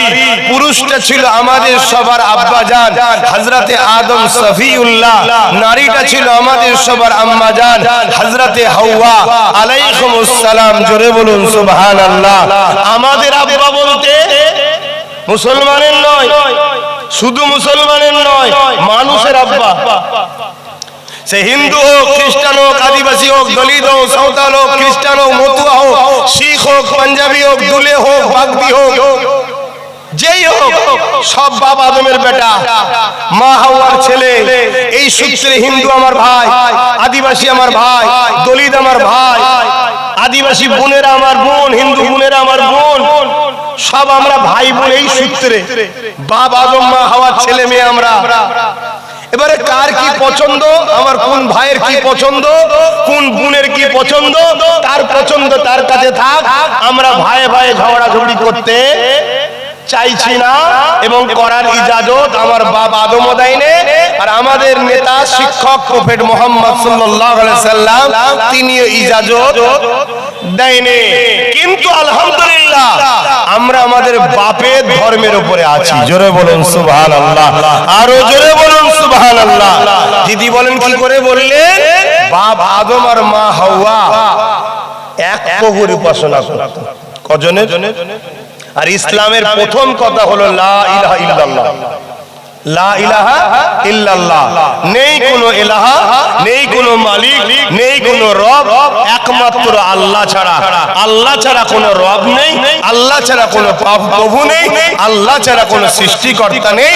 মালিক হলো একজন, লিল্লাহি মা ফিস সামাওয়াতি ওয়া মা ফিল আরদ, যিনি জমিন আসমানের একমাত্র মালিক। তিনি কে? চিৎকার দিয়ে বলুন একবার, আরো জবান খুলে শাহাদত আগুন তুলে সাক্ষী দেন। শাহাদত আগুনটা তুলে বলুন আল্লাহ, আরো জোরে বলুন আল্লাহ, বলুন আল্লাহু আকবার। ভাল লাগলো না? আমাদের মালিকের নাম নিলে ভালো লাগবে না? হতে পারে, কেন জবানে কথাটাই তো মালিক দিয়েছে, জবানে কথাটাই তো মালিক দিয়েছে। তো ভাইয়েরা আমার, সেই বাপ আদম আলাইহিস সালাম তিনার থেকে শুরু ইসলাম। ঠিক আছে, একটা স্কুল খুলেছেন আপনাদের এলাকায়, নিশ্চয়ই 150 বছরের পুরাতন স্কুলও থাকতে পারে। আচ্ছা, এলাকায় একটু বলুন। আচ্ছা, তো 150 বছর আগে যে শিক্ষকটা ছিল সেই শিক্ষক এখন আছে, কিন্তু স্কুল আছে, ঠিক না বেটি? তো স্কুলের শিক্ষক চেঞ্জ হয় এবং সময়ের সাথে সাথে সিলেবাসও চেঞ্জ হয়, কিন্তু স্কুল আছে। ঠিক তেমনি ইসলামটা হলো স্কুল, সময়ের সাথে সাথে শিক্ষক চেঞ্জ হয়েছে। বাপ আদম এসেছে শিক্ষক, তিনার ছেলে ঈসা আলাইহিস সালাম শিক্ষক, ইব্রাহিম আলাইহিস সালাম, মুসা আলাইহিস সালাম, ইসহাক আলাইহিস সালাম, ইসমাঈল আলাইহিস সালাম, জাকারিয়া আলাইহিস সালাম, এভাবে 1 লক্ষ মতান্তর 2,24,000 যুগে যুগে শিক্ষক এসেছে। আর যুগে যুগে যারা দুনিয়ায় এসেছে তাদেরকে শিক্ষা দিবার জন্য ইসলামের স্কুলে যারাই করে ঝুঁকেছে তাদেরকে শিক্ষা দিয়েছে। জোরে বলুন সুবহানাল্লাহ। আর সিলেবাসও চেঞ্জ হয়েছে, 104টে সিলেবাস মোট, তার মধ্যে 103টে হলো বড় কিতাব, তার নাম জানি 4টের, বাকি হলো 100টা সহিফা ছোট কিতাব। কিন্তু আমাদের জন্য সিলেবাস কি? কোরআন শরীফ। জোরে বলুন কি? কিন্তু আমার বাপের সময়, মানে ঈসা আলাইহিস সালামের সময়, মুসা আলাইহিস সালামের সময় যে সিলেবাস ছিল ওটাও সেই সময়ের জন্য ঠিক, কিন্তু ওই সিলেবাস যদি এখন পড়ে পরীক্ষা হলে ঢুকি ফেল হয়ে যাবে। কেন? এখন প্রশ্ন আসবে কোরআন থেকে, তখন প্রশ্ন এসেছিল তাওরাত জবুর থেকে। কথা বুঝলেন? আর এখন যদি আমরা মুসা নবী আর ঈসা নবীকে উস্তাদ বলে মেনে অনুসরণ করি, উস্তাদ তো বেশক হক, কেন ও রাসূলহি, নবীদের উপর ঈমান আনতে হবে, কিন্তু ওনার ডাইরেকশনে যদি এখন আমরা চলি তাহলে পরীক্ষা হলে ফেল। কেন? উনি তাওরাত থেকেই প্রশ্ন উত্তর দেবে। এজন্য আমাদের বর্তমান যিনি টিচার, যিনি শিক্ষক, যিনি পথ প্রদর্শক, যিনি নবী, যিনি রাসূল, যিনি প্রফেট, যিনি মেসেঞ্জার, যিনি আওতার, তিনি হলেন হযরত প্রফেট মুহাম্মদুর রাসূল সাল্লাল্লাহু আলাইহি ওয়াসাল্লাম। জোরে বলুন সুবহানাল্লাহ। তাহলে ইসলাম নামক স্কুলে যুগে যুগে সিলেবাস চেঞ্জ হয়েছে, টিচার চেঞ্জ হয়েছে, কিন্তু ইসলাম নতুন নয়। ইসলাম বাপ আদম মা হাওয়া থেকে শুরু। আর এটাও খুশির বিষয়, ভারতীয় হিসাবে আমরা বড় গর্বিত। বলুন আলহামদুলিল্লাহ। কেন আমরা ভারতীয়? কি জন্য গর্বিত? ডাইরেক্ট জান্নাত থেকে বাপ আদম আমাদের ভারতবর্ষে এসেছে। জোরে বলুন সুবহানাল্লাহ। এই সূত্রে বলতে পারি ভারত হলো আমাদের আব্বা জানের দেশ। জোরে বলুন সুবহানাল্লাহ। আরো জোরে বলবেন না? আরো জোরে বলবেন না? আমার দেশের প্রাইম মিনিস্টার বর্তমান যিনি রয়েছেন মোদি বাবু, তিনিও বাপ আদমের ছেলে, আমিও বাপ আদমের ছেলে। উনি সম্পর্কে আমার ভাই হয়। কথা বুঝছেন না? ভাই। এখন ভাই যদি ঝগড়া করে বলে তাড়িয়ে দেবো, তাহলে ভাইকে বলবো ভুল হচ্ছে, কেন এটা তোমারও বাপের দেশ, আমারও বাপের দেশ। কথা মাথায় ঢুকছে না? ঢুকে না? হ্যাঁ। আর মা হাওয়া এসেছিলেন জাজিরাতুল আরব, আমার নবীর দেশ। জোরে বলুন সুবহানাল্লাহ। ওটা হলো আমাদের আম্মা জানের দেশ। তো যাই হোক, আমরা এই জন্য গর্বিত, কেন বাপ আদম ডাইরেক্ট জান্নাত থেকে हिंदुस्तान भारत এসেছে। इसीलिए कहते हैं सारे जहां से अच्छा हिंदुस्तान हमारा। क्यों सारे जहां से अच्छा हिंदुस्तान हमारा? डायरेक्ट जन्नत के साथ रिश्ता तवल्लुक है हिंदुस्तान की। बोलिए सुभान अल्लाह। और जोरे बोलুন सुभान अल्लाह। আর একটু শুনলে আরো খুশি হবেন, একজন ভারতীয় হিসেবে গর্ব করবেন। কেন? বাপ আদমের সাথে নূরে মোহাম্মদ রসুল এসেছিলেন হিন্দুস্তানে। জোরে বলুন সুবহানাল্লাহ। আরো জোরে বলুন সুবহানাল্লাহ। আল্লাহু আকবার, আল্লাহু আকবার। জিন্দাবাদ, জিন্দাবাদ, আল্লাহু আকবার। তাই হিন্দুস্তান আমাদের, এতে চিন্তা করার কিছু নেই, মন খারাপ করার কিছু নেই। কত এসেছে, কত চলে গেছে, আজ আছে কাল চলে যাবে ইনশাআল্লাহ। এদেশে ইসলাম ছিল, আছে, আল্লাহ যতদিন চাইবে ততদিন থাকবে। কথা বুঝে আসছে? এবারে আমার রাসূলুল্লাহ কিভাবে এসলেন ওটাও তো একটু বলে দিই, না আবার সমালোচনা হবে। বাপ আদম সাল্লামের জিসম মুবারক তৈরি হয়ে গেল, পাইকারে বাসারিয়াত তৈরি হয়েছে। আল্লাহ পাক আদম সাল্লামের শরীরে রূহ দিলেন। রূহটা হলো হুকুম, আল্লাহর হুকুম। আদম সাল্লামের শরীরে দিলেন, রূহ বেরিয়ে চলে আসছে। আল্লাহ বলেন, এ আদমের রূহ বেরোচ্ছে কেন? আল্লাহ পাক ভেতরটা বড় অন্ধকার। আল্লাহ পাক নূরে মুহাম্মদ সাল্লাল্লাহু আলাইহি ওয়াসাল্লামকে আদম সাল্লামের কপালে সিনা মুবারকে রেখে দিলেন। জোরে বলুন সুবহানাল্লাহ। এবারে রূহ ঢুকেছে আর বেরোতে চাই না, নূরে মুহাম্মদ রাসূলের ইশকে দিওয়ানা হয়েছে। জোরে বলুন সুবহানাল্লাহ। বাপ আদম যখন দুনিয়ায় আসছে, আব্বাজান আদম সাল্লামের কপাল মুবারকে নূরে মোহাম্মদ রসুল হিন্দুস্তানে আসছে। জোরে বলুন সুবহানাল্লাহ। আল্লাহু আকবার, আল্লাহু আকবার। তো ভাইয়ের আমার, হিন্দুস্তানকে আমার রসুল বড় ভালোবাসে, তাই তো নবী তিনার আওলাদ দিয়েছে হিন্দুস্তানবাসীকে। খাজা গরিবে নওয়াজ, আতায়ে রসুল, সুলতানে হিন্দ, খাজা মঈনুদ্দিন আজমিরি, সঞ্জালি, আল হাসানি, আল হুসাইনি হুজুরকে দিয়েছে। হুজুর ভারতের মুসলমানকে আবাদ করেছে। অতএব গরিবে নওয়াজ যতদিন আছে হিন্দুস্তান, ততদিন তোমরাও থাকবে, কোনো চিন্তা করার কারণ নেই। কিন্তু আসুন, আমি ফিরে যাচ্ছি, ইসলামকে টার্গেট করা হয়, কারণ কি? কারণ কি? এই কারণটা দেখতে গেলে আপনাকে আমার নবী পাক সাল্লাল্লাহু আলাইহি ওয়াসাল্লামের একটু জীবনী জানতে হবে। আমার নবী পাকের জীবনী একটু দেখতে হবে। আল্লাহর নবী 40 বছর 570 খ্রিস্টাব্দে এলেন, 40 বছর বয়স হলো নবী পাক। এই 40 বছরের নবী পাককে কিন্তু পুরো মক্কার মানুষ ভালোবেসেছে। সবাই নবীর কাছে আমানত রাখে, টাকা পয়সা সোনা দানা, যে ভাষাগুলো আপনারা বুঝবেন, দামি দামি সম্পদ। কেন? তারা 40 বছর দেখছে যে মুহাম্মদ সাল্লাল্লাহু আলাইহি ওয়াসাল্লামের মতো ভালো মানুষ টোটাল মক্কাতে বা পৃথিবীতে আছে কি সন্দেহ আছে। তারা ছিল চিটিংবাজ। আবু জেহেল তার দামি দামি মাল আবু লাহাবের কাছে রাখতে ভয় করত, আবু লাহাব যদি ঝেড়ে যায়। আবু লাহাবের মাল উতবার কাছে রাখতে টেনশন করত, উতবা যদি ঝেড়ে যায়। এরকম ছিল তাদের মধ্যে প্রতারণাকারী, চিটিংবাজ, ফ্রড, বদমাইশ। কিন্তু আমার নবীর উঠা বসা, কথাবার্তা, চাল চলন ছোটবেলা থেকে বড় হচ্ছে দেখে তারা নবী পাকের উপরে ফিদা হয়েছে। যারে ইনার মতো তো মানুষ হয় না, কত ভালো।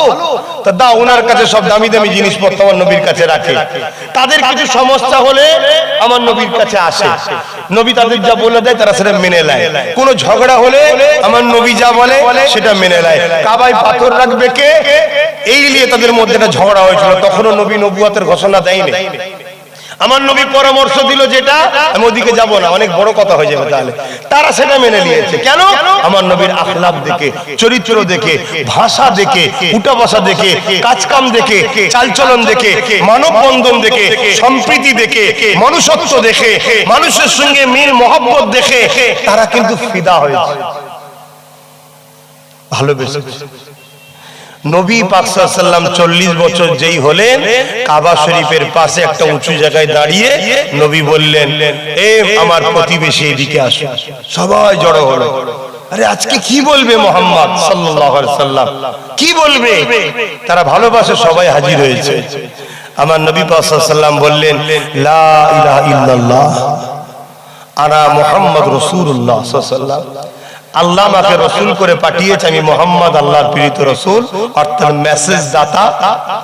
মেসেজ দাতা কি মেসেজ দিতে এসেছি? তোমাদের সৃষ্টিকর্তার। তিনি কে? একমাত্র আল্লাহ। জোরে বলুন সুবহানাল্লাহ।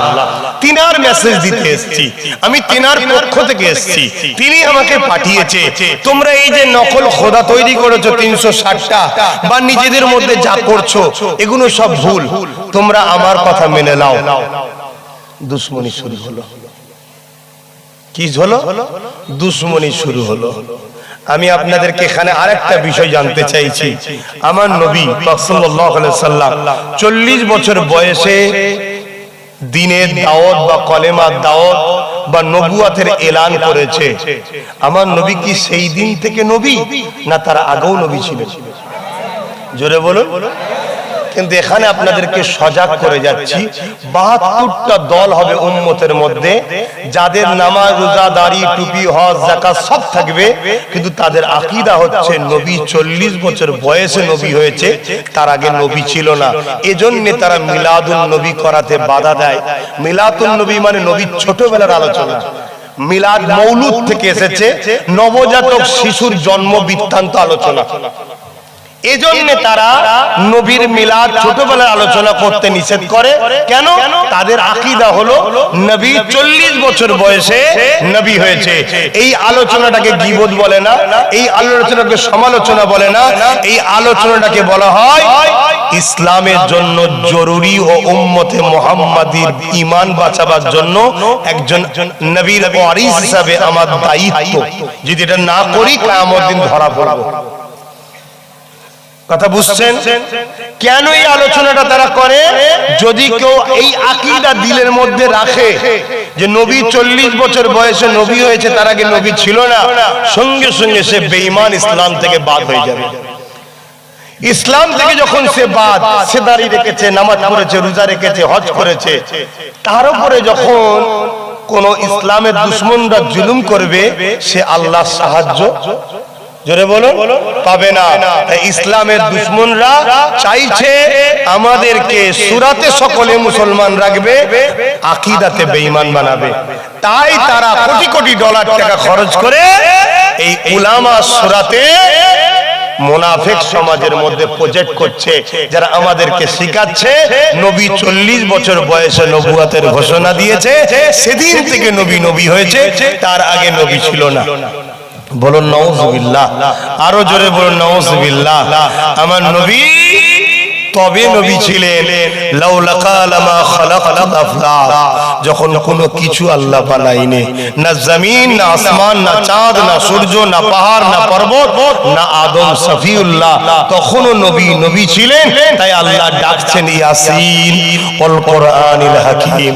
হে আমার বন্ধু ইয়াসিন, কোরআন হলো বিজ্ঞানময় কোরআন। জোরে বলুন সুবহানাল্লাহ। এই ইয়াসিনটাকে মুহাম্মদ সাল্লাল্লাহু আলাইহি সাল্লাম, জোরে বলুন সুবহানাল্লাহ। আর এটা ডাকছে কবে?